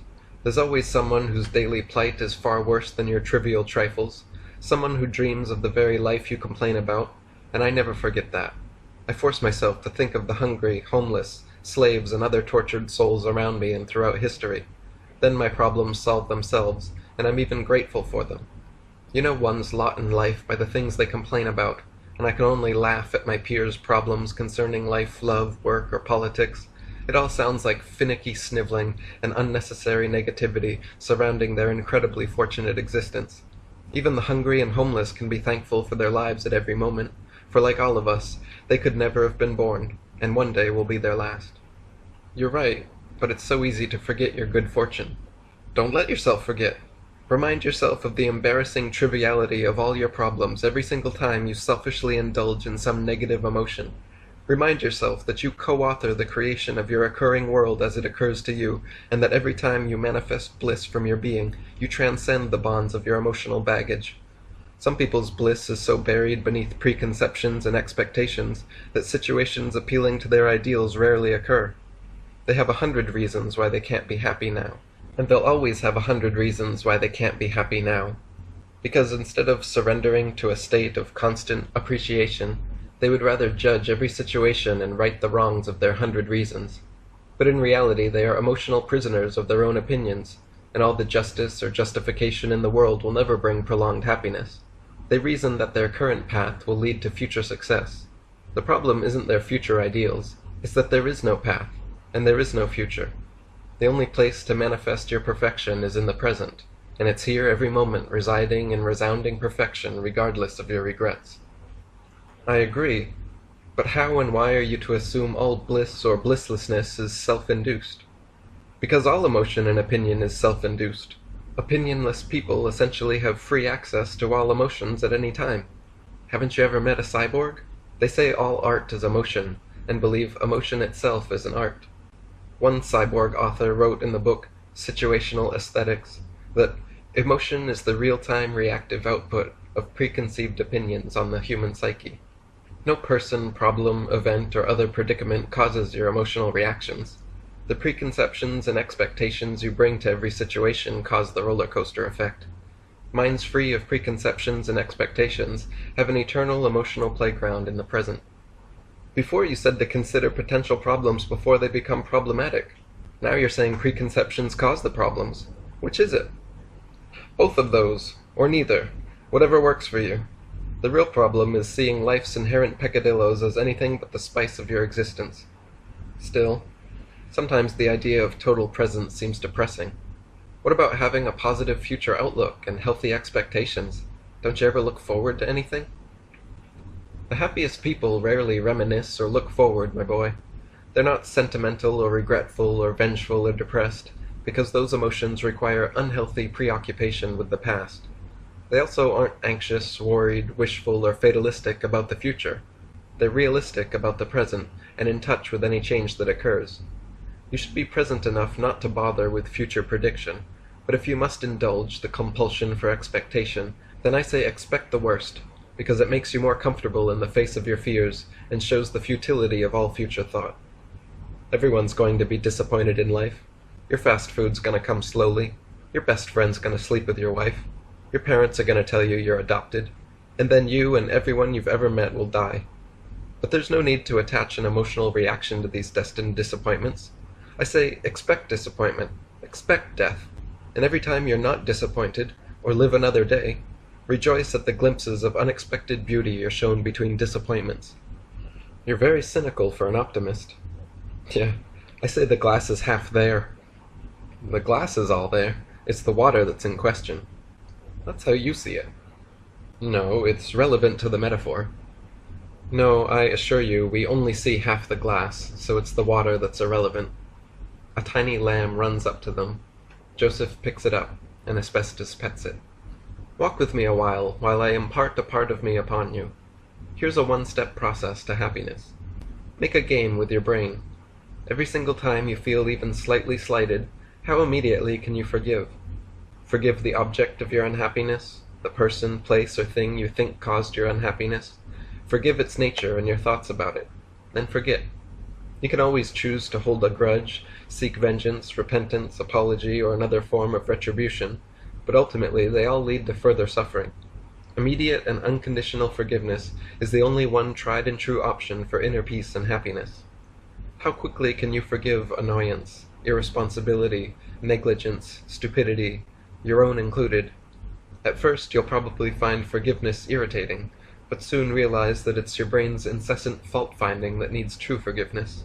You'll learn that your comfortable acceptance of others' shortcomings, that listener's silence of thought, your perfect attention, becomes the loudest voice positively penetrating yours and others' thoughts and actions. When others accuse you, blame you, criticize you, or try to reduce you in any way, though they're unconscious of it, are really just trying to prove themselves and persuade people to be more like them. Likewise, when you do these things, it is to fill your impulsive desire to be right and make the world more like your mind, even though it's a selfish habit that inhibits happiness. The ability not to think or feel while someone is belittling you, to watch their angry, red, contorted faces twisting, spewing saliva, and cursing everything sacred, to listen and not judge, not to react even in thought. This is true virtue. Only from here can positive action truly manifest itself. All other action is just creative deflection of the phlegm ball into someone else's face. You can spend your life being right about the things that have wronged you, or you can right the wrongs instantly by refusing to think about them. If you're being accused, blamed, or criticized, just like your brain flips the feed from your eyes right side up, always flip the negative feed from your ears, knowing non-resistance is forgiveness, and that's the love we all live for. Here's the key to having lasting, rewarding relationships with everyone you know. Become best friends with your parents. Always tell them the truth. Not the non-confrontational, censored, sound of silence, moral high ground type of truth, but your exact thoughts as you think them. That kind of truth. Maintain this level of communication and understanding with your parents, and all other interpersonal relations will seem simple. Your parents have the most dirt on you and you on them, so if you can shower them with brutal honesty and come out clean, everyone else is pie. Well, I don't know my parents. How do you advise an orphan toward more rewarding relationships? Well, forget the parents part. Let me tell you about my most rewarding relationship. Mary. I found myself in her, right where I'd lost it. I was never lonely until she came and left. All our shared emotions, late-night conversations, heard only by our ears, all our ideas and dreams, we formed an entity composed of our every experience together called our relationship, felt in part by both of us, but its totality by neither of us. Our creation existed in abstraction like a mental monument of our achievements, so unfathomably beautiful no one could believe it. No three could believe it either. Only other twos could possibly comprehend the intimate connection formed by such friendship. And then she left, very quickly and with few words, and I let her. We had sex one time and never again. She became incredibly paranoid about AIDS, STDs, pregnancy, and her ultra-conservative parents' reaction if her sexuality was discovered. Naturally, as feared, we both contracted HIV, gave each other herpes, she got pregnant, and her parents completely flipped out. The medication, belly swelling, mood swings, and morning sickness convinced everyone else of her pregnancy, but through it all Mary insisted she'd never had sex. To this day I'm sure she'd claim virginity. By the time our son was born, she was already in such a state of denial that she called him her gift from God. She'd say things like, "Isn't he just immaculate?" Ultimately, her parents wouldn't allow us to see each other or keep the baby, so he was placed in an orphanage. Where was that? Asbestos asks excitedly. I'm not sure. Mary might know. I haven't seen her in almost 30 years, but I hear she still frequents the bars in her city. But the point to my story is this. My most rewarding relationship resulted in 3 broken hearts. The glass is half there. Maryhead. Scenes from a bar scene. Maryhead's a little lamb whose fleece is white as snow, but underneath her fleece she's black as grease and thrice as slick. Her eyes are narrow slits, her tongue's prodded, poisonous, and flickers through fangs that suck the souls from lost spirits. Asbestos enters the tavern and takes a seat at a corner booth. He orders a glass of water, examines, sniffs, then sips it as though a fine wine. Mary sits seductively in a red dress, cross-legged on a bar stool. She lights a cigarette and downs a gin and tomato juice.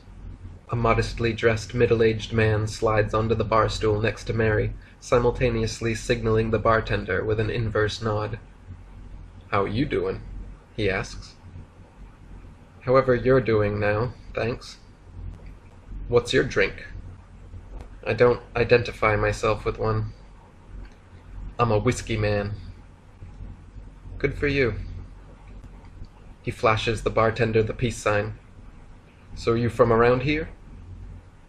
As much as I'm from anywhere I've ever been. 2 whiskeys slide down. Well, have you spent much time here, or just passing through? If I told you right now I'd never sleep with you, would you leave me alone? I guess so, yeah. He stands. Do you feel alone, Whiskey Man? Sometimes. You are alone. I know. Good. Go away and deal with that until you die. Asbestos approaches and makes eye contact with Mary's reflection in the bar mirror. What the hell are you doing? She glares back. I'm testing a hypothesis. You look better from a distance. You look like you look for better in the distance. That may be, but I'm nearsighted, and you're ugly, so my senses have deceived me. Name's Asbestos.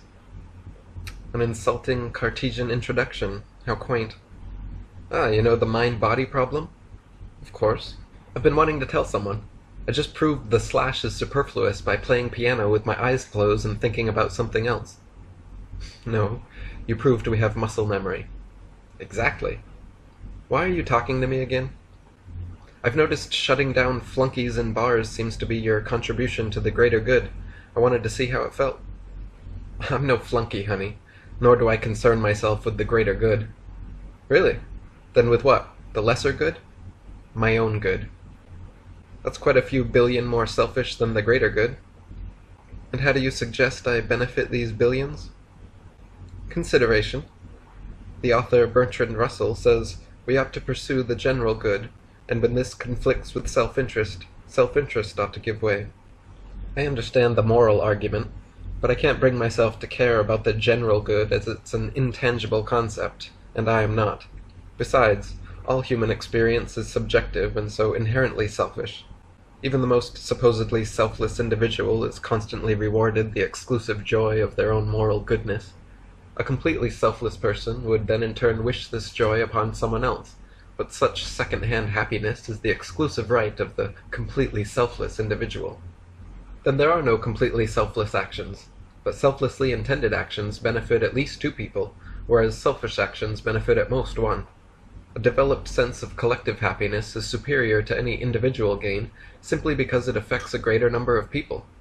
You may be satisfied with your whiskey and witty remarks, but that guy back there is now unhappy, and a few more dollars in the hole. She lights a cigarette. I don't like you very much. He takes a seat. What a coincidence. Mary exhales and shakes her head. And I like Whiskey Man even less, which makes me care very little for his happiness. So your preference in people is evidence enough for emotional persecution? You can't tell me you go out of your way to impart selflessness on unlikable people. I'm talking with you, aren't I? Bastard. This isn't selfless. You've got an agenda just like everyone else. Well, I'll just have to smother you with selflessness and the purest of intentions until you agree with we. Cute. But all selfless actions require a selfish recipient, or no one's ready to receive what's being given, making pure selflessness inconsistent. She smiles. Besides, your words are hollow bouncing off these walls. Words are all I've got, and language is the messenger. Don't shoot the messenger. What if the message says to kill the messenger? I'd say that's giving Wittgenstein a slap in the face. An intelligent pun. That's rare. Thank you very much. It was an observation, not a compliment. I meant thanks for holding back your smile. You let it loose once, and I didn't want to see it again. She gives a stern stare. I'm so happy I don't need to smile. Then stop that. What? Lying only makes you lonely. I'm not lying. I'm smiling on the inside, where you can't affect me. An author once wrote that freedom discovers man the moment he loses concern over what impression he is making or about to make. You, on the other hand, slave to catering custom images of how you want to seem at all times, sitting on a stool in that tight dress that screams "give it to me," but turning every guy down because that's your game. You speak in tongues and make everyone decipher the meaning. You analyze the effects of your expressions and withhold or create them, allowing only revised versions tailored to your liking. You lie with every fiber of your being. She leans in. I only lie to other people. never to myself. It's the same thing.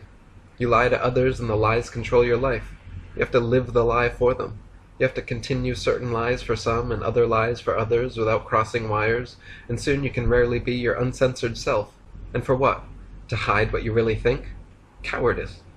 You want to know what I really think? I think you want to fuck me, but you're too intellectual to get it up if we don't philosophize first. So you hope to rip me apart here at the bar, then go home and smother me with some selflessness. But I'm a virgin, baby, and these legs remain crossed forever, so fuck off. I'm old enough to be your mother. Yeah, right. If you're a virgin, then I'm the son of God. Mary takes a drink, most of which misses her lips and dribbles on her dress. Asbestos snickers and says, "The same author wrote that consciousness of self is the greatest hindrance to the proper execution of all physical action." Her slitty eyes flutter, and her face shrinks behind its makeup. Her voice calms. "Who are you quoting now? Descartes or Russell?" "Neither." "Then who?"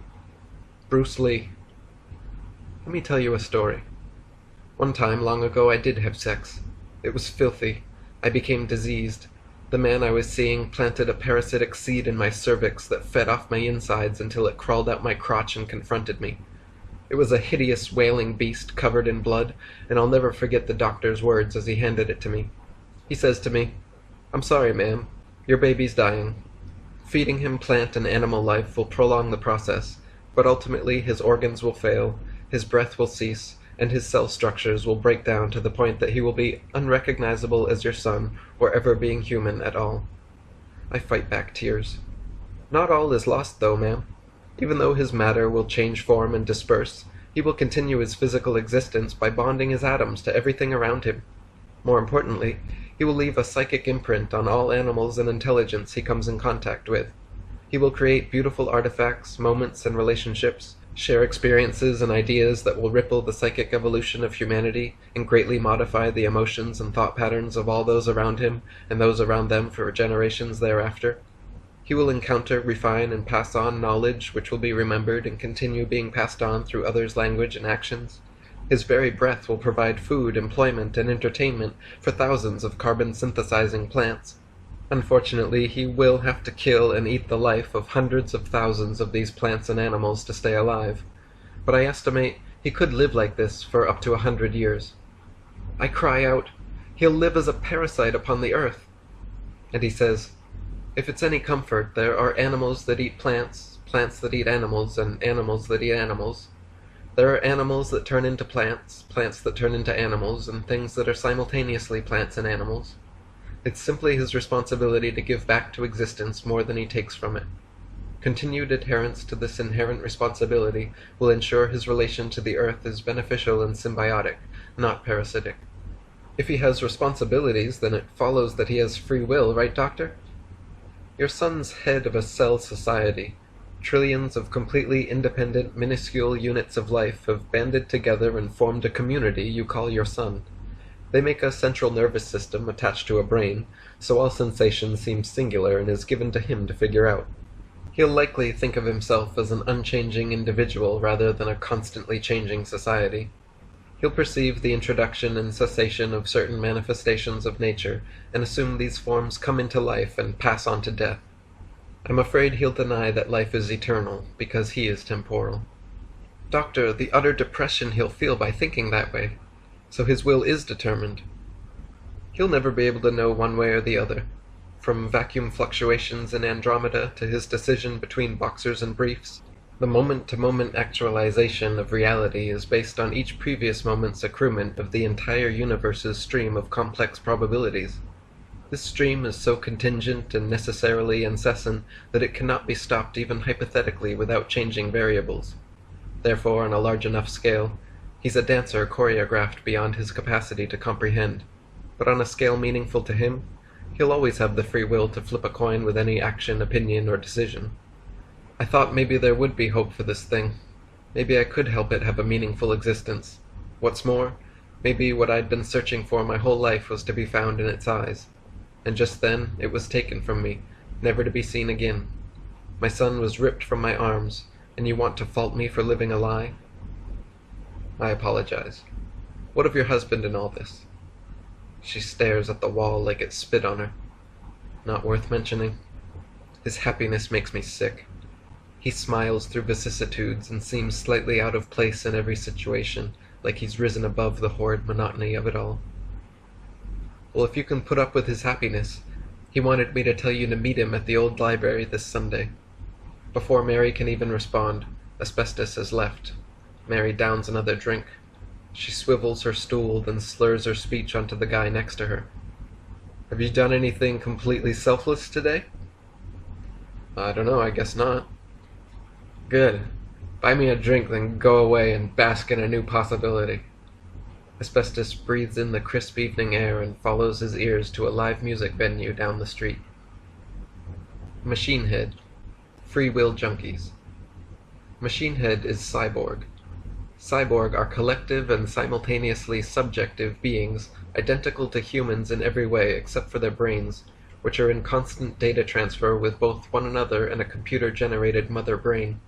Through silicon technology and forced genetic mutation, all cyborg have comprehensive sense transceivers, allowing any member of the collective to fully experience the epistemological, visual, auditory, kinesthetic, olfactory, and gustatory sensations of any other.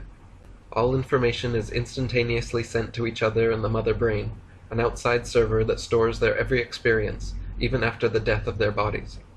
This eliminates the human concern for understanding and self-preservation because the entirety of their experience is remembered, maintained, and accessible to all cyborg at any time.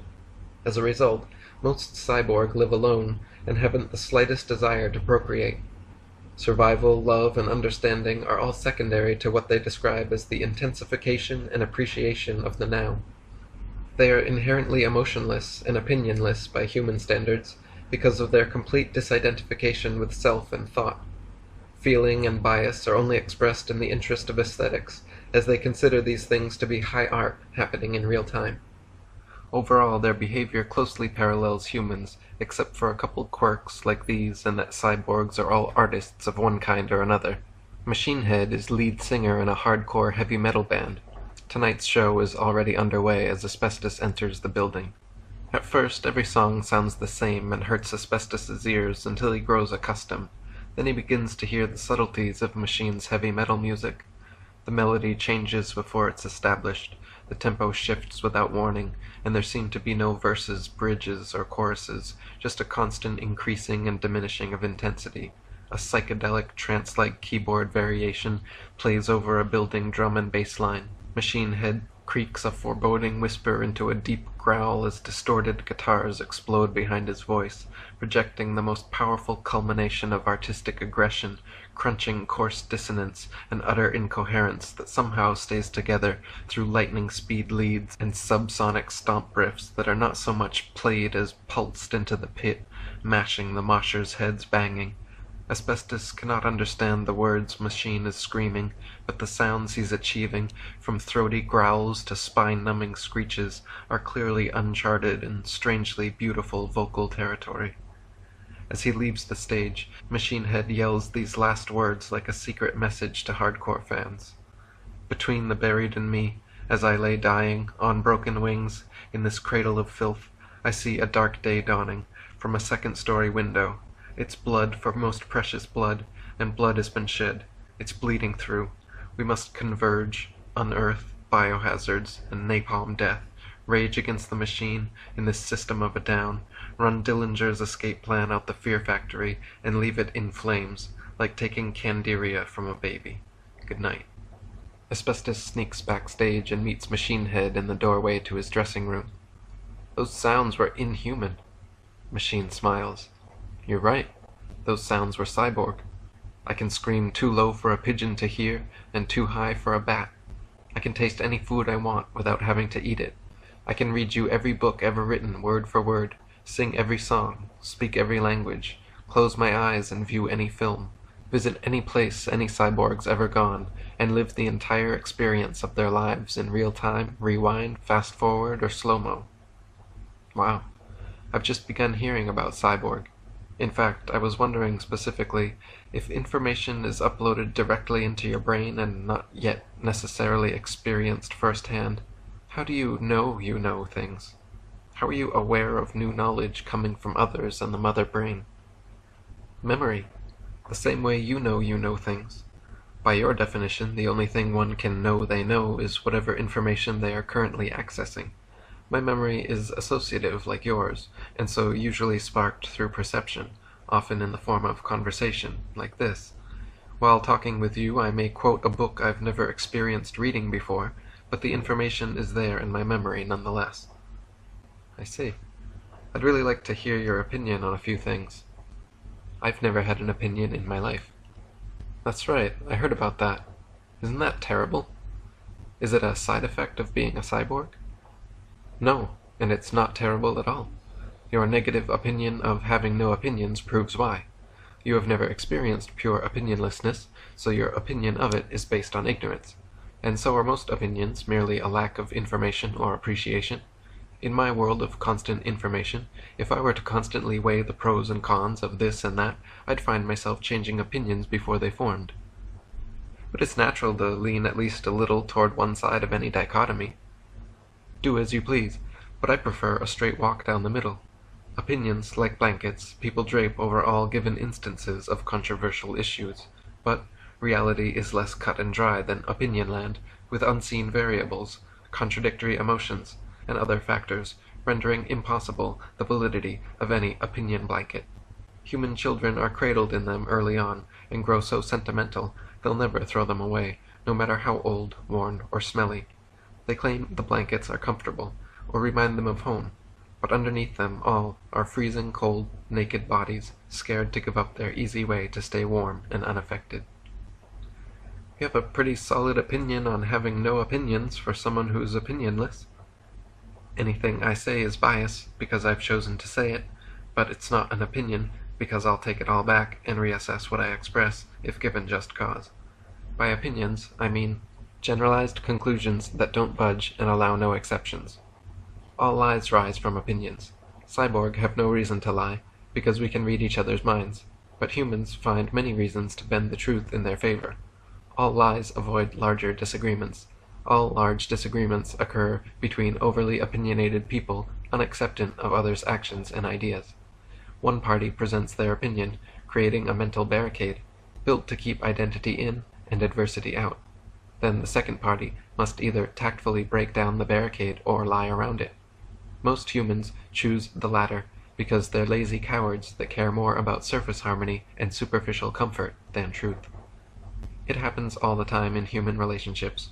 Perhaps a parent holds strong opinions about gays, drugs, or religion, and fate delivers them an agnostic, homosexual drug user. Convinced of their own opinions, they revert to predetermined conclusions and alienate their child, instead of opening mutually beneficial discussions on such controversial topics. This teaches the child two things: not to bother with their parents for advice or support anymore, and to develop and defend their own positions in opinion land. From there on in, the stage has been set, and the message has been sent that we disagree. So to save time and spare emotions, the child lies and begins their teenage rebellion against parental opinion. Don't be a slave to opinion. Just play librarian with ideas. Be both completely honest and acceptant, non-reactive, even in thought, of others' opinions. Listen objectively first, free of judgment, then, if you disagree, state your reasons, listen to the reply, and repeat, until agreement or compromise. If you don't know, say so. If you have mixed emotions, explain them the best you can. You'll create an aura of wisdom about yourself, and no one will ever feel a reason to lie to you. Once you make the decision to say exactly what you think without exception, it's contagious anyway. You'll find little inconsistencies you've casually lied around for years. You'll see tendencies in types of people you'd rather just lie to avoid. You'll discover societal norms you've unconsciously lied to uphold. All conversations become exciting experiments in personal discovery, like the extrospection section of self-reflection. Machine Head offers Asbestos a seat and continues their conversation. Opinions are present in all habits and rituals as well.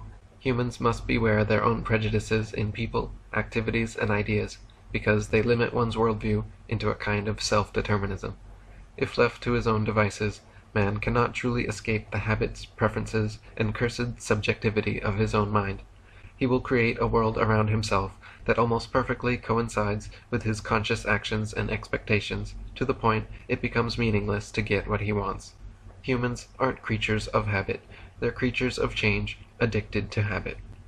Cyborg, on the other hand, are free will junkies, and always do the thing we've never done before, and we never judge anything except in the occasional interest of humor. For humans, judgments affect the accuracy of memory by clouding the actual sensory experience with mental clutter, often yielding exaggerated, false recollections. Look at it this way. There's a reason people don't take their cameras to work, but can't resist bringing them on vacation.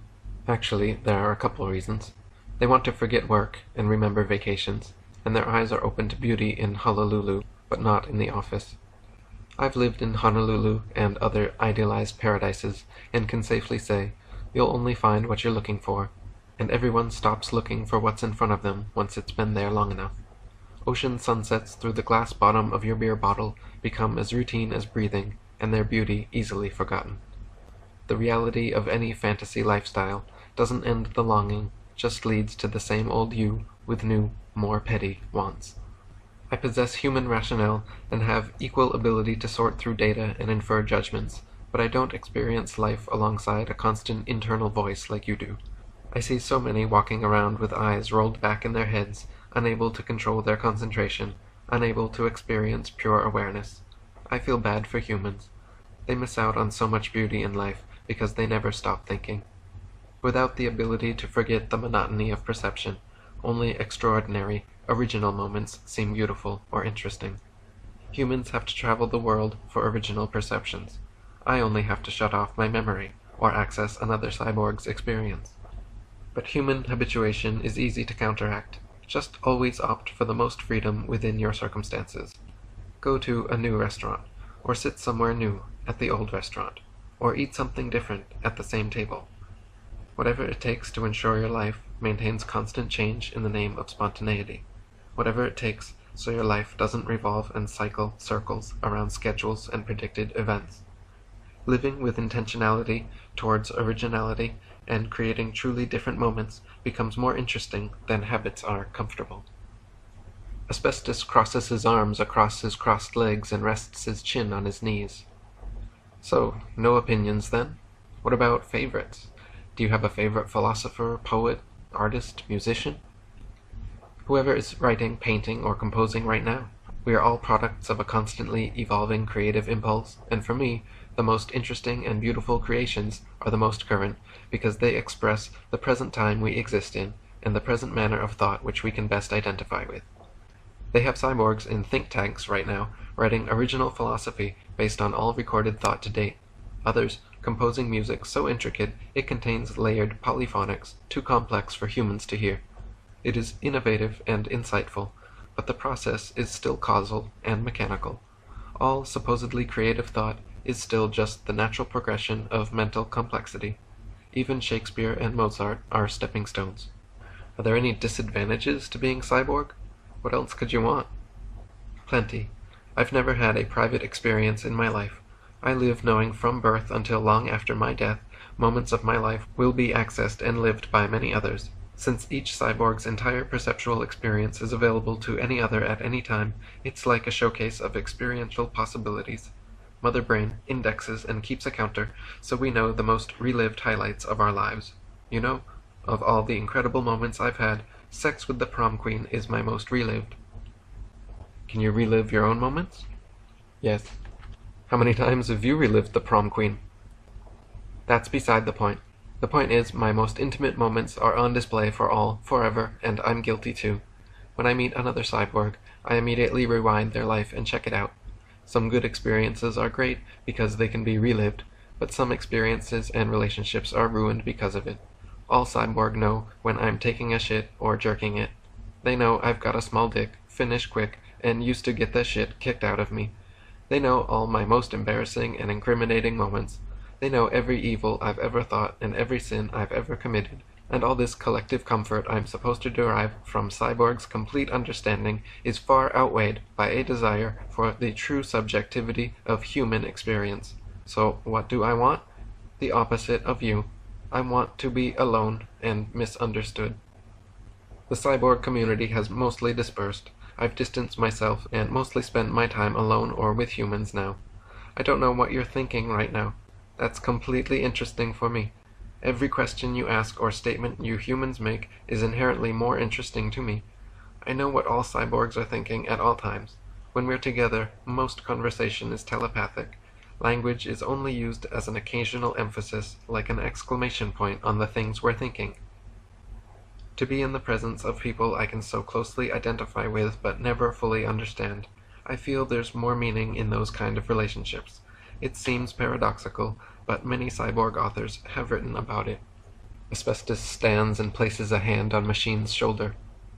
I've enjoyed our meeting, the wisdom you've expressed, and though I must go, I'd appreciate an interesting favor from someone of your near-infinite abilities. What is it? I need a worthy Kaisha-kunin. Pothead. Competitive education. Pothead's a rural area high school teacher who does drugs with his students. He holds degrees in education, sociology, and psychology, and has been using marijuana, opium, and psychedelic mushrooms in the classroom for years. He argues that many teenagers are experimenting with even harder drugs in a destructive manner, distracting them from schoolwork, causing them to skip classes, fail, and drop out. However, when introduced correctly in an educational context, certain plants can provide a passion for knowledge and introspection. They create an open, fun, and loving atmosphere in which true communication can be built between fellow students and teachers alike. 99% of Pothead's special life skills class graduates go on to college. All other teachers see improvement in grades, behavior, and notice a genuine love for learning among his students. His classroom approach is simple but unorthodox. Comfortable swivel seats in a circle. No tables, textbooks, boards, papers, pens, or other distractions from true education. Just many young minds, perfectly aligned, glancing excitedly with curious eyes. Pothead closes the door and takes his equal seat in the circle. Welcome to Life Skills. As you all know, we're going to be taking drugs and talking in this class. We'll be going on mushroom field trips, writing opium poetry, smoking pot and discussing our thoughts, and that's about it. No notes, no syllabus, no homework but books you choose, and only one rule: truth. Everyone must swear they'll only speak their true feelings in this classroom. Education is not memorizing information. It's knowledgeable exploration of yourselves.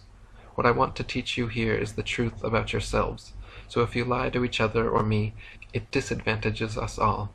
Speak honestly, and if we touch on subjects you wish not to talk about, simply say so and we'll move on. First of all, you'll notice we're sitting in a circle, the one and only suitable seating configuration for a classroom. Sitting in rows facing front takes focus off each other and places it on fantasy objectives. Switching to rows of separate desks came about during the industrial age, with motives focused not on education theory, but towards creating a populace pre-accustomed to a factory-like setting. Nowadays nothing has changed, and it can't because there are too many students, too few true teachers, and too little funding. So it serendipitously happens that the state enforces banker-hour school days 5 days a week, with standardized testing, textbooks, and curriculums designed to compete students against all others for high grades and praise from the boss at the blackboard. Then, after school, are often required to continue their competitive development in the wonderful sports programs, universally allocated more money than the arts. From 1852 to 1918, state education was optional in the U.S. Then after that, it was mandatory only for 9 to 12-year-olds, 10 to 12 weeks a year, and even that was met with extreme opposition. They've slowly lengthened the time and age range, until now 4-year-olds are in preschool, and 26-year-old doctors are still being indoctrinated. I reject factory seating, standardized tests, textbooks, and curriculums, because they all constrict the relationship of the teacher to the students and the students to each other. They shape clear competitive objectives with tried methods, testing, and grading procedures that produce results showing how compliant students are with the demands required of them. As far as actual knowledge acquired, most of it is forgotten after the test. And why is this? Because you kids don't care. Why would you? You're bored of what we teach you and how we do it. You're taught that education is just a long hurdle you'll hate then jump over to land perfectly in a pair of leather shoes on Wall Street like a good competitor. Rarely does a student graduate with a genuine love of learning that continues for the rest of their lives. Philosophy, the subject that means love of wisdom, the subject bursting to be explored by blossoming teenagers, is left as an elective at the academy. There are no anthropology, sociology, or psychology courses in public high schools. Three of the most enlightening subjects on human nature and finding one's place in the world, the very state teenagers find themselves in naturally.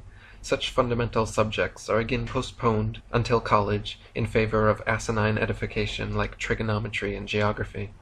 The fact we even have geography class is ridiculous. You know, the world is round and countries aren't real anyway, but meanwhile, commit these place names to memory, major imports and exports, capitals, policies, minor wars, treaties. It's important, we assure you. Actually, the interesting aspects of geography are in geology, sociology, and political science, three subjects that, again, you won't be learning. There's no religion or theology taught in schools, so our kids are ignorant of the world's deepest beliefs and rely on their parents to fill them in. In math classes, there's no number theory, and rarely math history. The two most fascinating branches of mathematics are overlooked in favor of daily drills and rote memorization of functions and equations. No one reads about Aristotle, Boole, Russell, Riemann, or Ramanujan. They just practice 15,000 ways to apply the Pythagorean theorem. In physics, there's seldom anything so interesting as astronomy, cosmology, relativity, or quantum mechanics taught. Instead, they opt for memorizing Newton's laws, then performing obvious experiments on how gravity affects everyday objects, chart it, graph it, form a formula, hypothesis, procedure, results, and conclusion. No one actually attempts Dirac, Feynman, Einstein, or Hawking. The same applies for chemistry and biology. Bunsen burn some water and dissect something disgusting, then type 2 reports a week. Memorize these elements and ions, label some cell structures, and ignore the exciting active exploration for things like the origin of life and species, evolution and adaptation, nature versus nurture, Carson, Curie, Darwin, Dawkins, Goodall, or Gould. In English, we force Shakespeare and Milton. It's like reading Howl to Shelley. Poetry, if offered, focuses on stresses, syllables, and copying classical forms. You start with the scraps of some Egyptian woman, might hit Whitman before the term ends, and if you never see another poem again, it'll be too soon. You teenagers should be reading more easily accessible authors, beat poets, and free verse. If the so-called classics interest you at this age, all the better, but until then, you'll probably enjoy counterculture writers like Adams, Ashbery, Asimov, Baraka, Berrigan, Bukowski, Dick, Dostoevsky, Emerson, Huxley, Kerouac, Lewis, Ginsberg, Thoreau, Tolkien, Twain, Vonnegut, Watts, Wells, and these are just a few of the pre-approved authors on our reading list. He holds up a world history textbook and rips the front page out. This is a fantasy. They scrape the surface of every major change in humanity throughout recorded history, find a binding big enough, then hinge your grades upon remembering names, dates, and nothing of substance. History is taught on a Christian timeline between wars and treaties, floods and famines, rises and falls of kingdoms and dynasties, a soap opera of government control oppressing the oppressed, suppressing their information out of existence, then lining our libraries with supposed world history. In books that leave out the Trail of Tears in favor of the Oregon Trail, books that immortalize European conquerors who murdered entire civilizations, books that suggest Cro-Magnon migration over a land bridge from Asia, books that skip the New World Christian settlers' atrocities, like murdering many millions more Native Americans than Nazis did during the Holocaust, books that call capitalist domination a communist scare, books that call greedy weapons manufacturing a Cold War, books that call the last 60 years peacetime. History continues doomed to repeat itself because its lessons aren't taught, nor are students' interpretations expressed. You're simply required to synopsize and memorize, then wait to regurgitate it later. He lines the front page with marijuana and starts rolling. Your first assignment is to take out a bunch of books by the authors mentioned and start reading them. You'll know in the first few pages if they speak to you, and if they do, keep reading. If not, try another author. Kindred spirits have beautifully expressed things in books you'll look for your whole life. I guarantee reading good books ensures a lifetime of more meaningful moments than you'll ever experience watching TV, playing video games, chatting on the phone or online. Even if you have to fight for your own attention, that's part of your educational awakening, your aesthetic enlightenment. He makes eye contact and smiles with each student individually, then lights the joint. Medicine men, spiritual guides, and various tribes throughout history have used drugs for bonding, mental development, and entertainment, but the tradition has been lost in the laws of most modern societies. There are over-the-counter drugs for the consenting, hypocritical masses, and under-the-counter drugs for the fearless and morally consistent. Around the world, governments and systems of mass media paint evil pictures of drugs and their users. They showcase the worst examples often enough and condition populations to view drug users as escapists or failures. But drugs need not be destructive. When incorporated correctly, they provide a beautiful enhancement to reality. Responsible drug use is eye-opening, surreal, educational, and fun. Most of the negativity surrounding drugs is imposed by non-users with something to lose. It's important to decide for yourself, and that's what this course is for. That's what education is. Drugs challenge your thoughts and relationship with the world. They temporarily alter your perceptions by numbing, enhancing, or otherwise tweaking sensory input, which begs such philosophical questions as what is reality? What is knowledge? He passes it carefully to the student on his left. The extent of drug education in most schools involves a police officer, a suitcase of drugs, and the repeated assurance that there's nothing but negativity inside. However, take pot as our example for today. Cannabis use in America is higher per capita than in Holland, where it's legal. Our first few presidents were marijuana growers and activists, yet now in America, 20% of all prison convictions are marijuana-related. The Hindu religion believes that Shiva brought marijuana to Earth for human enjoyment. It stimulates brain receptors but doesn't produce toxins that kill them like alcohol.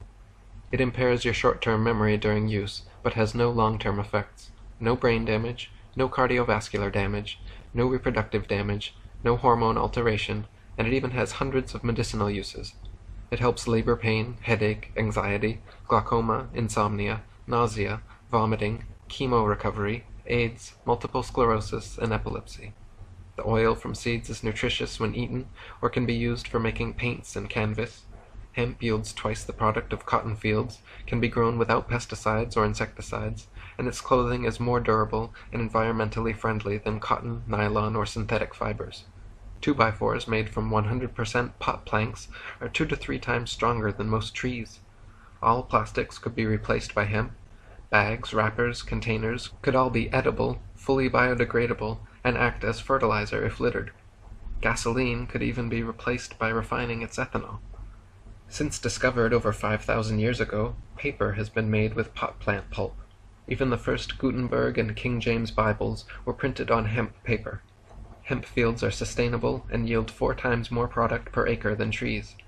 Hemp is the longest and strongest fiber in the plant kingdom, produces the finest quality pulp, and doesn't release dioxins or chloroform during the paper-making process, but it has recently been replaced by wood pulp due to cost efficiency and government control. As the students continue to pass it around, there's a knock on the door. Asbestos Head enters and is promptly introduced. "Students, I want you to welcome our friend Asbestos." Some students giggle, others wave, and others still sit still as night. Asbestos lights his lighter, sets his hand on fire, then waves it out with a snap of his fingers, saying, "We have no choice but to trust our senses, though sometimes that trust is misplaced. Our senses only perceive a small section of reality's infinite spectrum of available information, so what we call knowledge is partial, and all our subsequent inferences are probably wrong. So, you, tell me, what is consciousness?" "Having a brain?" suggests one student. "Many organisms exhibit signs of consciousness without a brain." "Being able to make decisions?" offers another. "Computers constantly make decisions. Are they conscious?" "No," she answers. "Would it be possible to make a computer with consciousness?" "No, because computers can't think for themselves. They can only do what they're programmed to do." "Do we only do what we are programmed to do? Or can we think for ourselves?" "We can think for ourselves." What if humans are really just fleshy computers, continually being reprogrammed by God or complex physical laws, and even everything we think is determined? It sure seems that way when everything we do resembles everything we've done, and everything we think stays the same until we come across something that changes it. How do you know we have consciousness? "I don't know." "You can't know. In determining consciousness, we don't know where to draw the line. Are sunflowers conscious as they follow the sun? Are single cells conscious as they seek and kill others? Are atoms conscious of each other and themselves? As you try to further refine the definition of consciousness, you'll inevitably end up with 2 truths. Everything is always moving, and that motion is reactive. At what point does reactivity become complex enough to be called consciousness? Any answer is equally arbitrary. The students retreat into intense thought, and Pothead hands Asbestos a hand-wrapped present. Deadhead, Capitalist Manifesto. Asbestos smokes Pothead's present on the way to his next appointment. He enters the city police station, and an officer leads him to jail. In the corner he notices a malnourished, scruffy, dirty, and completely naked cellmate who looks overly happy to see someone. "What are you in for, friend?" "I increased the amount of truth being told by a park statue and got charged with defacing state property." "They're very protective of their possessions, aren't they? The government takes tax money and builds war monuments to promote patriotism and military allegiance as an easy means to marble immortality. But isn't war hero a paradox? The only war heroes I know are draft dodgers, protesters, and people who place peace over Purple Hearts. Where's their statue? That's what I want to know. But anyway, I'm stuck in here overnight to keep the wheels of justice in rotation. Let the rehabilitation begin." "Exactly. Prisons are societal time-out. Go stand in the corner with your head down and think about what you've done until we say come out. And of course, the corner is only for poor kids. Rich kids get their allowances taken away instead. Meanwhile, we've got millions of trained psychologists, psychiatrists, therapists, spiritualists, and teachers twiddling their thumbs. Why send your society's kids to the corner or take their money away when you can educate them? Caging criminals with other mentally unstable felons has never helped a person on this planet. And think, all the money that's saved from not enslaving 1% of the population can be used to create jobs, promote education, and mental health. No one experiences a lifetime of unconditional love, then rapes and kills.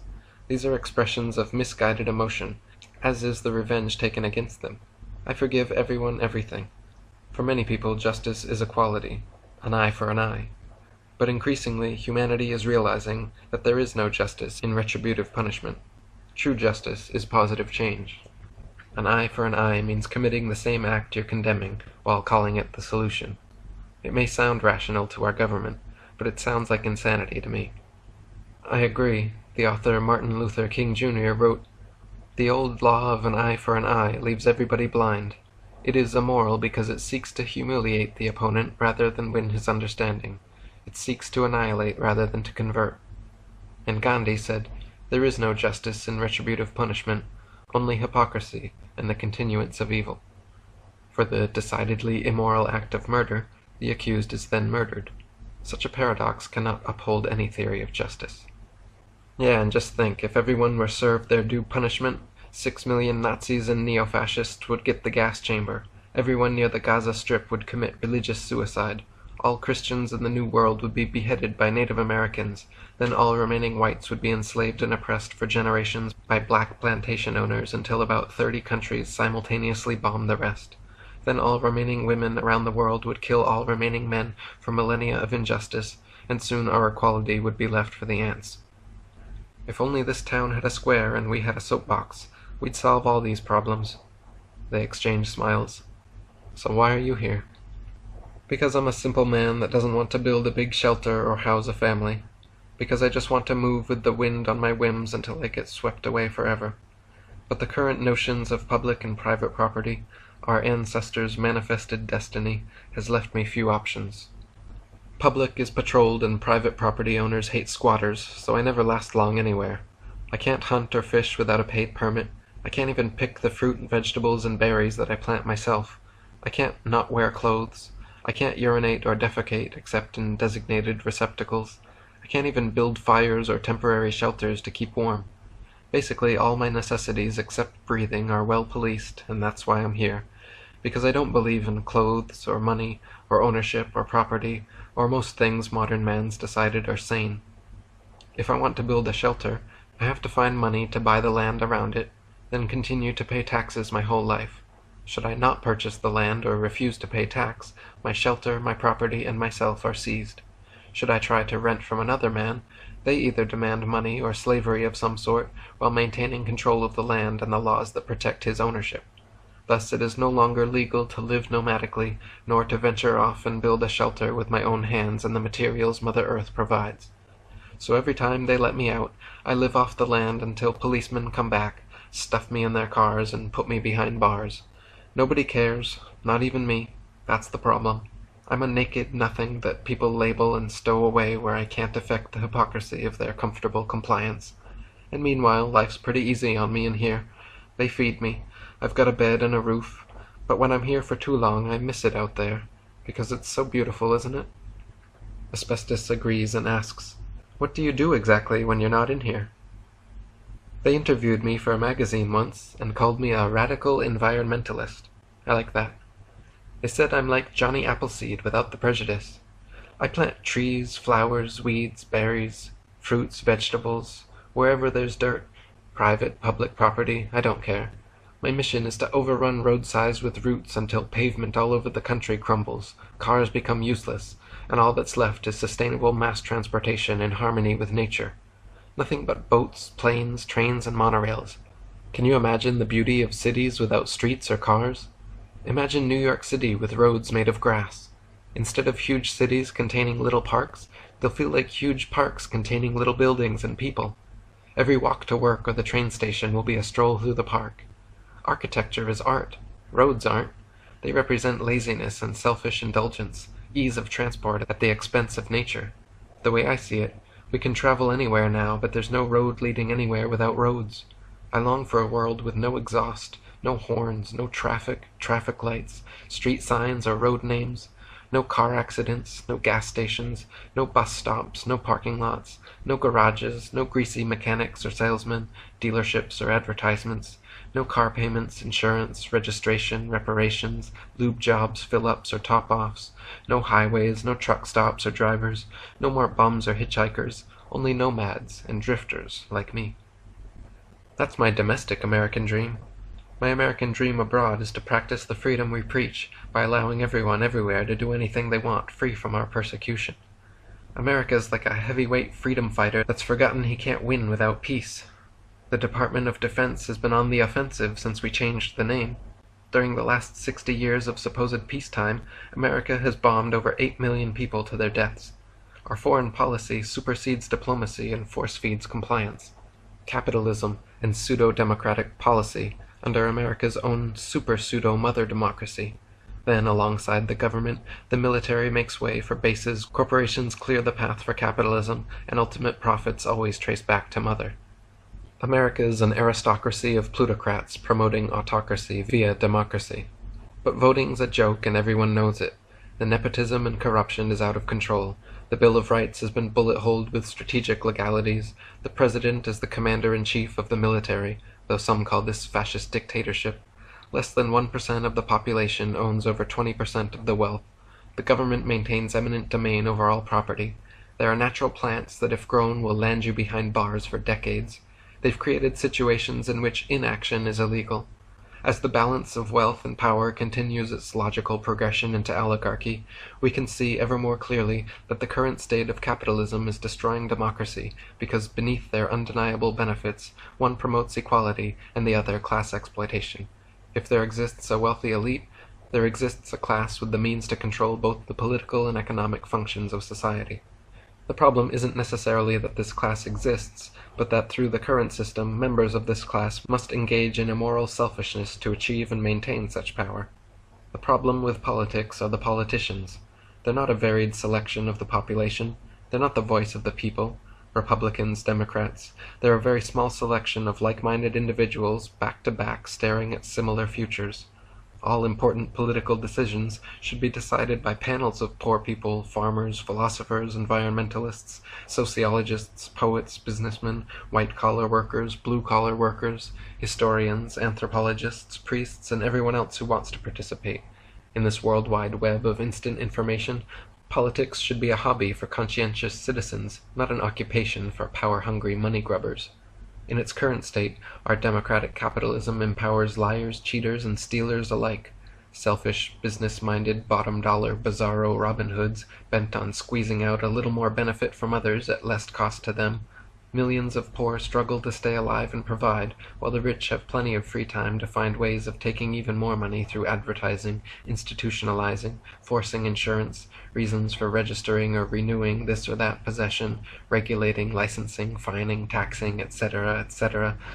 I say once they can create symbolic currency based on love or selflessness, Only then will capitalism have achieved the nobility it's so quick to claim and enforce around the world. Deadhead lays spread eagle on the floor, staring at the ceiling. You know, in my lifetime, I've been arrested and charged with 53 different offenses. They've got laws for everything now, and just keep adding more. Laws are anti-freedoms enforced through the loss of even more freedom. I have more faith in individuals operating under their own volition to tend towards the greater good than I do policemen, statesmen, lawyers, and judges operating under this system of supposed justice. We have more faith in our silly laws than our neighbors, and that's the real problem. Laws leave crime victims powerless to right their own wrongs the way they see fit, and instead pay and empower unaffected people to enforce standardized punishments. If someone lies to, steals from, cheats, kidnaps, rapes, or murders someone I know, then me, my friends, and my family deserve to deliver the punishment. Not only that, but in these intense situations, me, my friends, and my family do not want to sit still and wait for the cops to do the best they can with what the law provides. We're going to do the best we can with what God provides, and use our God-given freedom to enforce our own ethics. Whether it's retribution or forgiveness, justice should be whatever just us decide. Suppose I watch you kill my daughter. The law says for me to leave you be, call the police, collect evidence, consult a lawyer, then testify to a box of peers who'll hopefully lock you away through years of appeals until finally you get the death penalty or die of old age. If instead I do the natural thing in such a situation and kill you myself, then it's your daughter's turn to collect evidence, consult the lawyer, testify to a box of peers who'll keep me in and out of appeals, each one feeding the system, paying police and judicial employee paychecks, greasing those greedy wheels of capitalist justice with years of our grief just for doing the just thing. Furthermore, suppose I watch you kill my daughter, and instead of wishing you dead, instead of pursuing retribution of some sort, suppose I wish to take the highest moral ground and end the cycle of suffering, to stop the continuation of evil with my unconditional forgiveness. Suppose I wish to pardon you from all punishment. I wish you no harm, and that your family need not grieve the way ours does. If after all this I actually wish for your forgiveness, we'll find it's against the law. I have to destroy evidence, consult a lawyer, then testify to a box of peers that it's all insanity. Forgive these 15 sardines and send them home. We love everybody and we're so sorry. Please love us and leave us alone. Stop locking us up in courtrooms and let us determine our own misdemeanors. At least give us forgiveness as an option. Bedhead.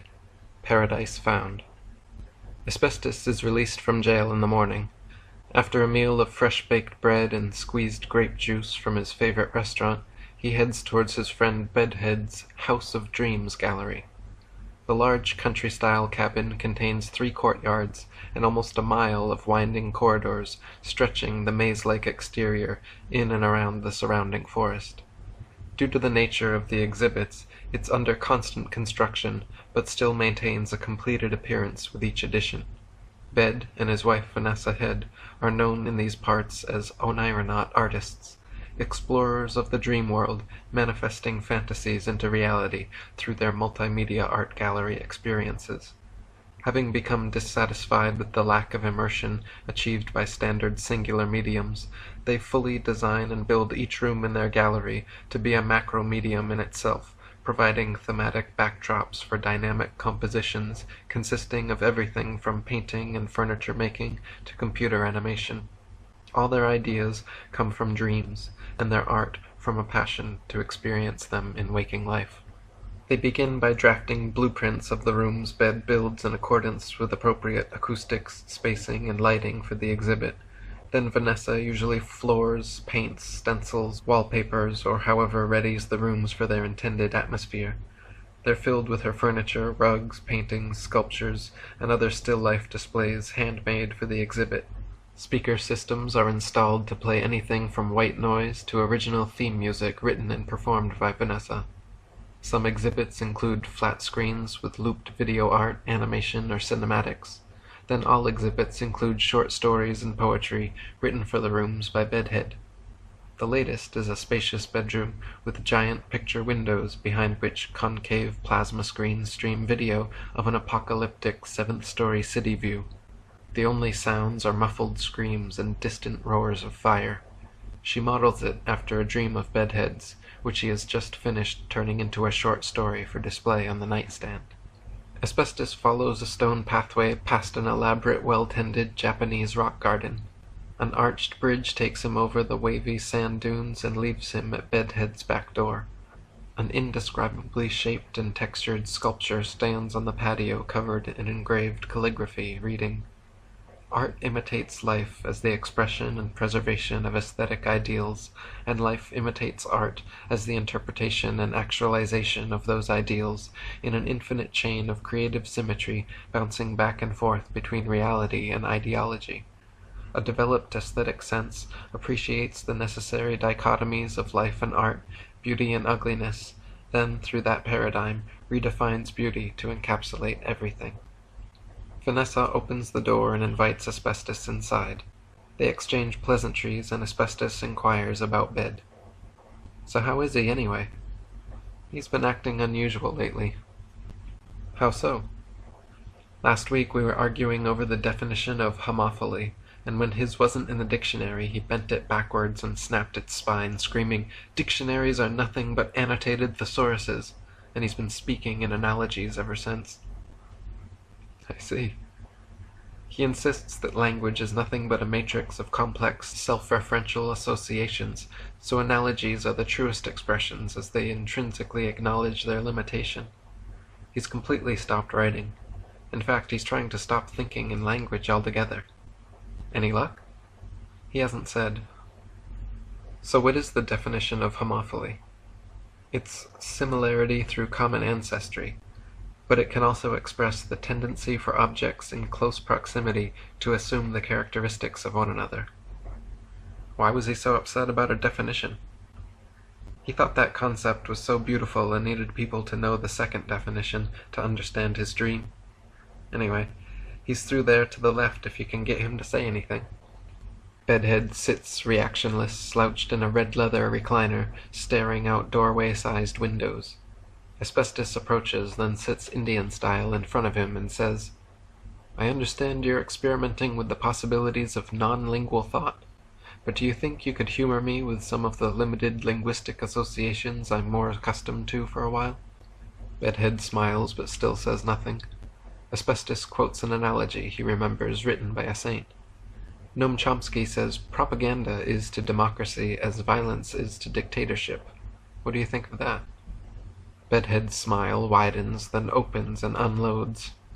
"You know, Asbestos, sometimes I just want to express the written equivalent of an ear-piercing scream that beats the eardrums of the immoral, apathetic masses, not reading what needs to be read, not speaking what needs to be said, and loving everything in life but each other. I haven't written for months. This is the first time I've spoken in 5 days. Have you ever not spoken for that long? Everything feels so distant and amoral. You find so much of what you think is insane and incessant, the same thoughts in different forms, relentlessly usurping your attention, jading your judgments. Learning not to think is the best education one can get. I can't write anymore, and I don't want to think, but I can't meet another's eyes without language flooding up. I want to run down the road screaming, 'Break free your classical conditioning, take to the streets and meet each other. Welcome one another with love and charity. Stop boxing up your beautiful families and let us all in.' Whatever. I'm just a dreamer. Tell me about you. Have you been dreaming lately?" "Well, I had a strange dream last night, but it wasn't lucid. 3 alien spaceships came from another planet claiming they were oppressed by their government and so sought to discover a new planet. Naturally, I burst their bubble and told them humans had already discovered Earth, but their leader said, 'As far as our race is concerned, I discovered this planet, and only that will be remembered in our history books.' Then they read us a proclamation from their holy book in their alien language, justifying their divine right to Earth. Soon more aliens come to Earth and start forcefully entering our homes, eating our foods, raping the women, and making slaves of the men. Then they get violent and begin exterminating our whole species using gruesome methods described in their holy book. By the end of it, only a few humans remain, tucked away on small reservations scattered across the globe. I woke up, then fell back asleep, and continued the dream 500 years later. The Earth was covered with aliens. They controlled the government, all religious and educational institutions, claimed private rights over land, water, air, animals, food, and possessions. All surviving humans forgot their mother tongues and spoke only the alien language. Realizing the creature's love for money and games of chance, the few remaining human tribes open casinos and slowly save up alien currency until one day when we buy our way into the government and overthrow alien rule, restoring freedom to the earth. The whole dream feels like a big analogy to something, but I can't put my finger on it. I'm not very good with dream interpretation either. That's alright. What I've really wanted to know is how to have lucid dreams like you talk about. I never know I'm dreaming while it's happening. I always come to that realization after I've woken up. To become lucid, you must realize mid-dream the fact that you're dreaming. The act of understanding you're asleep is a split-second reflexive thought breaking through the subconscious, but it opens a parallel universe of infinite possibility. Just keep trying. One day you'll see. The instant you realize you're dreaming, what felt like a fuzzy subconscious movie screen becomes a conscious canvas to paint your imagination onto. So 4 times a night, about every hour and a half when REM sleep cycles around, I find myself in different dreams and play. I've experienced all my wildest fantasies and even enjoyed committing hideous acts of evil too insane for reality, which bring pleasure and interest into my experimental, amoral dream world. Some nights I go to sleep knowing before I wake I'll flap my wings to China, travel through time, have sex with movie stars and models, or sometimes I just wait and see what I feel like doing. Either way, it makes going to bed exciting, and I always awake inspired for a little reality between fantasies. Perhaps the most fun facet of lucidity is the ability to directly interact with your subconscious. Once you become lucid, it's difficult to stay that way, and you'll often lose control over aspects of the dreams as your subconscious takes over. Like last night, I made this beautiful, tall, dark-skinned, black-haired woman appear, then immediately, without my conscious consent, she turned and walked away. So then I consciously ran after her, but my subconscious continued to affect other aspects of the dream I wasn't currently focusing on. So suddenly, we're no longer outdoors, but in a factory. After a typical dream, one awakes with no conception of whether their dream lasted 20 seconds or 20 minutes. In fact, it usually feels like the latter while being the former. Once becoming lucid, however, the passage of time can be accurately felt by the speed of our thought processes. You can even lucidly count dream seconds and see how long before you wake up or drift away into subconsciousness. When we dream non-lucidly, we can only remember time's passage upon awakening. Non-lucid conceptions of duration are derived only by the memory of the motion of our thought processes. That's why non-Oniranaut dreamers never know how long their nightmares last. I wonder why we're denied the ability to experience duration in non-lucid dreams. If 20-second dreams feel like 20 waking minutes, does that mean our subconscious processes information much faster? And what's speeding through my subconscious when I'm awake? Is it always fucking with me in waking life too? Making beautiful girls appear, then walk off? Asbestos laughs. If you know you're just dreaming, doesn't that ruin the fun? Not at all. It becomes less like a dream you awaken from into reality, and more like a separate introspective reality that you come back to every night. Feasibly, you could intentionally sleep to the same dream every night, where you live in a house with a family, you have a job and other routines that claim your day until every night you wake up. Or you can dream a new fantasy on your nightly whims. Either way, the dream world is just as real as the waking world, only it doesn't conform to the laws of physics or space-time. Morality and consequence are irrelevant, and fun is the only thing that matters. Our latest project is this reoccurring dream I've been having about Vanessa and I being the last 2 people on Earth. Last month we lucidly dreamt it together in the exhibition room. I don't know if we were in each other's dreams, sharing a common dream, or having simultaneous interpretations of the same scene in different dreams, but whichever way, it worked. We merged the 2 worlds. Butterfly kisses, the hand squeeze, and everything. Read this. Bedhead hands Asbestos his latest short story. Chimera. The last days were softly approaching beautiful as a lucid nightmare on the verge of awakening. Flames paraded down dark city streets, cackling and consuming suffocated onlookers, leaving an orange haze to replace the horizon like permanent sunrise over the crumbled skyline. One day, the flowers simply began uprooting themselves. Soon all flora followed their example, from rainforests to coral, until the world's vegetation had committed mass suicide. Grass lay flat on lawns, flowers wilted brown in their deathbeds, and forests became massive wooden caves of winding roots and piled trunks. Some said plants were communists, Their sacrifice stemmed from underappreciation and was in protest of photosynthesis. Regardless of reason, Mother Nature was merciless. The air quickly thickened with the breath of billions. Clouds descended and banded together to pour their acid rain over humanity. The sun, moon, and stars disappeared at the speed of darkness, and night consumed all but lightning and fire. Mass subsidence swallowed cities whole, and random earthquakes replaced plate tectonics with theories of chaos, once fault lines could not be blamed. The final dream was environmental holocaust, complete with open-air gas chambers and high-rise death camps. During the last days we committed ourselves to your seventh-story prison and watched world destruction from out-picture windows. The city below was in ruins, smothered in ash and black silence, but the dismal scene seemed strangely serene reflecting in your eyes. Even the horizon had left its imaginary home on the skyline to find itself captured between the green in your eyes and the blue in mine. For hours our lashes kissed butterflies in vast fields of perception. One night, entwined in sheets and limbs, you said, "If I live longer, I'll have loved you for your forever," and it hit me like a ton of silk. Our chests pressed together while breathing in symbiotic opposition set a slow rhythm for the involuntary music of our bodies. Your heart slammed syncopated echoes in offbeat harmony until our hearts homophily helped synchronize the melody. Then your stomach gurgled an impromptu drum solo, and my fingers performed a pick slide down your spine, ending in a cadence of dissonant grooves. Lightly strumming a vocal chord, your whisper resolved the progression, a sharp diminished minor, with a sustained second that lasted forever. Trivial divisions of moments like minutes and hours lost meaning without motion. We had laid there inside each other, drifting freely between sleep and the nightmare for an indeterminable silence, when we entered some collective state like unconscious osmosis, allowing us subjective parts in a common dream. I squeezed your hand to make sure you saw me, then mistook our sleep for surreality. The world was new again, and cast in vast green fields, beneath warm sunshine. We watched butterflies flutter by our eyelids, like casual lashes caressing like kisses. And with one eye open in darkness, I saw your subconscious smile. Then you curled cold toes around mine, and I felt your involuntary band play its last number, so my heart gave a bleeding ovation, then stopped beating for you forever. Zen Head. Living meditation.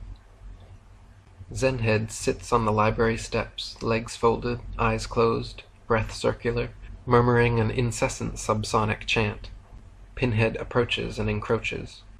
Is Asbestos here yet? Not yet. Pin takes a seat on the steps. So, are you enlightened? Are you like sitting there in nirvana right now? You could say that. What's the secret, man? How do you reach enlightenment? Enlightenment is already here. You need only realize it. Ah, come on, what's that even mean? You guys all talk like that instead of giving a straight answer. I mean, enlightenment is not hypnotic bliss that hits you one day. It's a state of mind available to anyone at any time. Through meditative practice and focus, I have simply made a separation between thinking my thoughts and letting them pass unnoticed. That's it? You think the pinnacle of human existence is not thinking? He smiles. How is that worth a lifetime dedication to meditation and predetermined ideals, rituals, and restrictions outside of society? It seems to me like your lifestyle is a spiritual self-indulgence. Whatever clarity of mind you achieve benefits only you, dude. Wouldn't helping others be a higher virtue than always sitting alone, trying not to think? Your argument from ignorance is convincing, but I spend much time teaching meditation to those who wish to learn. You gurus don't teach. You throw out those impossible koans like candy and make pupils chew on them until they throw up some equally ridiculous answer. Like if you ask me, what's the sound of one hand clapping? And I say something like, nothing, you can't clap with one hand. You'll kick me out until I come back with some bullshit like, it's the sound of an eternal whisper ever falling short your ears. No one can silence another's mind. I just point the way. Thought is the sixth sense, and just like any other, may be enhanced or dulled, acknowledged or ignored. Just as we close our eyes, we may close our minds from ourselves and the world. We don't really close our eyes, though. We just stare at the back of our eyelids. And we can't not think. Thought's always coming and going. It's always there in the background. But if we focus on the other senses through meditative awareness, we needn't acknowledge it. In meditation one develops a mind that clings to nothing, even its own thoughts and judgment. They're all fleeting and inconsistent, and come on their own accord anyway.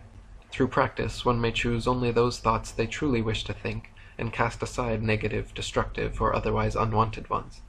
And since emotions have their base in thought, the worst emotion a meditator ever has to experience is peace. I spend an hour or two a day thinking, and no more. Mostly I'm just being with the totality, wide-eyed, relaxed, slightly excited, in an intensely observational state free of thought. I don't even directly see people, buildings, nameable decorations, or distractions from the totality anymore. Whether still or moving, I'm rarely thinking or even labeling anything, just being intensely alert and observant, interested and active, appreciating everything unthinkable about my moments. Feeling the sights and sounds, not reacting to the world, just observing the world's reaction to my non-reaction. Yeah, whatever. I think the ends are justifiable, but the means are tedious and unnecessary. If meditation's intention is gaining awareness and control over the thought process, there's no need to sit in special positions, no need to count your breaths or heartbeats, no need to concentrate on something or nothing or whatever voodoo method you use to ignore your brain. Simply live your life with intention toward complete awareness of thought. Disallow any unwanted or non-advantageous thoughts from conscious consideration. Acknowledge the urge to think a trivial thought, then set it aside as easily as it came. Do that as often as possible until every advantageous thought becomes a conscious choice, and during the downtime, you're nothing but a body in the state of awareness. That's living meditation. Pinhead shoots a smile bullet from thumb to forefinger, winks and walks off, thinking how suave he was. Matryoshka Head laughs, then lights a cigarette and leans against the library lantern. Zen Head smiles and says, "They say the most and least comfortable people laugh the loudest." She turns her head away with a roll of her eyes and stares at what's there. "Can you withhold judgment long enough to like everything?" "It's impossible to like everything," she snaps. "It's possible to accept everything, and finding something to like is just one step further." "I find that hard to accept." "Of course you do. You dislike the very prospect of total acceptance because it destroys the identity you've built. Everything there's a name for you've already decided whether or not you like. If you like it, you spend your time trying to have more of it. If you don't like it, you avoid it with bitter determination, deny yourself everything appreciable whenever it comes along, resent its past presence in your life, pretend it doesn't exist in your present, and fear its future arrivals." "Don't talk like you know me, monk." "You must develop a mind uninterested in its own negative judgments. Don't choose things you like and dislike. Just find as much as you can to appreciate about absolutely everything." "Yeah? How do you appreciate dog shit?" "I'm not promoting over-the-top positivity or ignorance towards the evils of the world. I'm simply suggesting that on ultimate terms, even evil has its good, and the skill of finding that can bring peace in the face of war, poverty, famine, and death. Lao Tzu knew the value of acceptance, but Buddha's always smiling too, because he surely took a step past the Eightfold Path, looked back, and laughed." "Listen, I don't know anything about Buddha." "No, but you do know about suffering. I can tell by your attention span." "Faking patience with babbling monks is suffering, you're right." "Please entertain me just a little longer. There is a point to this." Zen reaches out, wraps his arm around Matryoshka, and leads her down a narrow library hallway. The one thing almost all prophets, from Jesus to Buddha, Confucius to Lao Tzu, have in common is this: they purposely spent a long period of time in the middle of nowhere, doing nothing, by themselves, and afterwards everyone they talked to felt enlightened. Franz Kafka once wrote, "All of man's troubles and anguish arises from his being unable to be alone in a room with himself, with nothing to do." But I can tell you've never read that, nor been in that situation, nor heard of Kafka. Long before that, Buddha wrote, "All human suffering comes from desire." You're so full of desire not to have this conversation, full of desire to leave, to live in an improbable future, to have more friends, family, expensive things, extravagant life experiences, so full of desires that their actualization cannot be enjoyed, because to you, the now is a series of imaginary rungs on an infinite ladder. Buddha sat alone under a tree for years before figuring himself out. Let's see how long it takes you. Zenhead swiftly closes and locks the basement door behind him, then speaks loudly over her screams. While you're in there, I recommend pondering the following. Where did I come from? Why am I here? Is there a God? Is will determined? Is there a separation between mind and body? What is death? What is life? What is my life's purpose? Can life have purpose? Do I trust my senses? Is there anything beyond our senses? What is knowledge? What is truth? Why is everything the way it is? Could it be otherwise? Is the universe eternal or temporal? Why can't I remember the future? Does time have an arrow? What is time? Is it real? What are emotions? Can we name feelings? Can we really name anything? What is language? Why can't I think without language? What did I think before I knew language? Why can't I remember? Can God make a stone so heavy he can't lift it? What's the opposite of infinity? Who killed Kennedy? How does the government regulate my life? Why is there government? Could we do without it? Which system is best? What does mathematics represent? What does language represent? Is that the same question? Do they have the same answer? Am I who I want to be? Am I likable? What kind of people like me? What kind of people do I like? Is the world slightly better or slightly worse because I'm alive? How can I stay constantly inspired? How can I live deeply and passionately? What is sleep? Why can't we not do it? Why do we dream? What do they mean? What is consciousness? What is thought? And why can't I stop it? Zen waits until her screams whimper and says, "You're not coming out until you answer this koan. What's the sound of one man laughing?" He strides off, chuckling and whistling over her whining and whimpering. As he turns the corridor's corner, Zen meets Asbestos standing tall, dressed in a long white robe. He wraps his arm around him and leads him up to the narrow hallway to outside. "Tell me, Zen, do you think there's an afterlife?" "I don't think there's an afterlife or a before life. I think there's eternal life, and no such thing as death. The sudden loss of complex consciousness we call death is a misnomer. When does life end in death? When we stop breathing, or when our heart stops beating, or when our brain stops receiving, or when our matter completely decays and disperses? And for that matter, when does life begin in birth? In the father's testicles, or in the mother's ovaries, upon fertilization, the first trimester, or only post-umbilical cord? Your father's sperm dies and regenerates constantly. Your mother's eggs die and regenerate constantly. Every single cell and microorganism that collectively constitute every human being constantly dies and regenerates, so that the form I call me and you call you completely changes every 7 to 9 years. We're in constant transference with everything we consume or breathe, as well as the environment around us. All matter is conserved and constantly changes form. The very same matter that composes you has existed since the beginning of time. At some point, you were probably stardust, dinosaurs, dirt, or other people. I believe there's even pieces of Jesus still floating around in our mass of matter and motion. There are no individual births or deaths. Before you're born, the matter you start with is already alive, and after you're supposedly dead, all your matter lives on. It may decompose into the dirt and be eaten by worms, but those cells, molecules, atoms, all that matter is conserved and continues to change and live on in different forms. Such is the nature of matter. What is your definition of death, if the life you call you has no real beginning or ending, and is in constant interaction, consumption, and regeneration with everything around it? I've always liked the way you think, my friend. I'll miss you. Revolutions.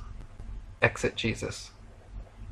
Asbestos Head walks dressed in white kamishimo, carrying a sheathed black kazuka for ceremonial seppuku. He sits in seiza, as his assistant Vanessa places sake and a sheaf of washi on his sanbo. Slowly and deliberately, on his left with her left hand, she pours the sake, and he takes 2 sips. She pours again, and he takes 2 sips. He sets down the sake and says, "Welcome, friends.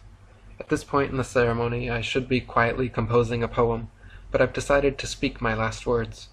I hope you might write them down and read them again later, but I will say them first, because the spoken word is active and carries listeners into an unrepeatable moment, whereas the written is passive and simply waits to be noticed.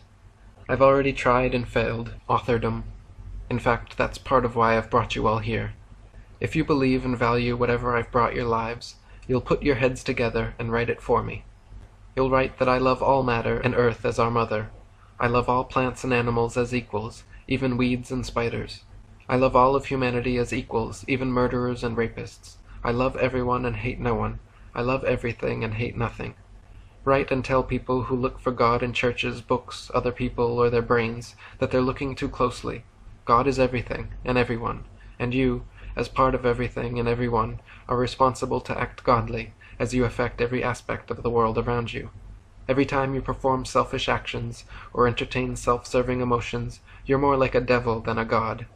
Devils defile their fellow man, Mother Nature, and change the world to suit their own selfish desires, whereas gods use their power to help each other and Mother Nature to flourish, live freely and happily. We must acknowledge and attend to our divine responsibilities. We'll fill the physical world with our most marvelous and majestic mental projections, tune our beings to emanate history's real-time movie feed and receive it instantly with our eyes and ears wide open. Then we'll all be our own critics and test audiences. We'll all modify our films from the inside and try again every day. We'll shoot uncensored, unscripted scenes with unpaid actors. We'll leave in the bloopers. Our friends will add the laugh tracks, and do as many takes as it takes to complete our artistic visions. Keep trying to film those moments of blinding insight and human compassion, to catch uncontrived action sequences, and hear dramatized autobiographies from acclaimed directors. Document the quest to catch in your cameras the perfect sunset. I've heard nervous existentialists asking the big questions. Why are we here? What should we be doing? We're here to unconditionally appreciate every person, place, and thing in existence. That's why we're here. That's what we should be doing. I challenge you to prove me wrong or find a better answer, but I guarantee you'd be better off agreeing, heeding, and appreciating my advice. The rest will fall into place perfectly, I promise, and if I'm wrong, you'll forgive me, and it'll be perfect. We must become our eternal, immutable selves before these temporal selves are whisked away. We must bask in all that never changes, and love our way through these waves of space, and know the tides of times don't change, they continue, and there's a difference. We'll never be, nor have ever been in the there and then.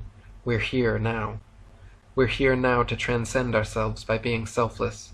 By being so saintly selfless, we rise from our physical selves and exist nameless in the objective, eternal goodness people of the past called God.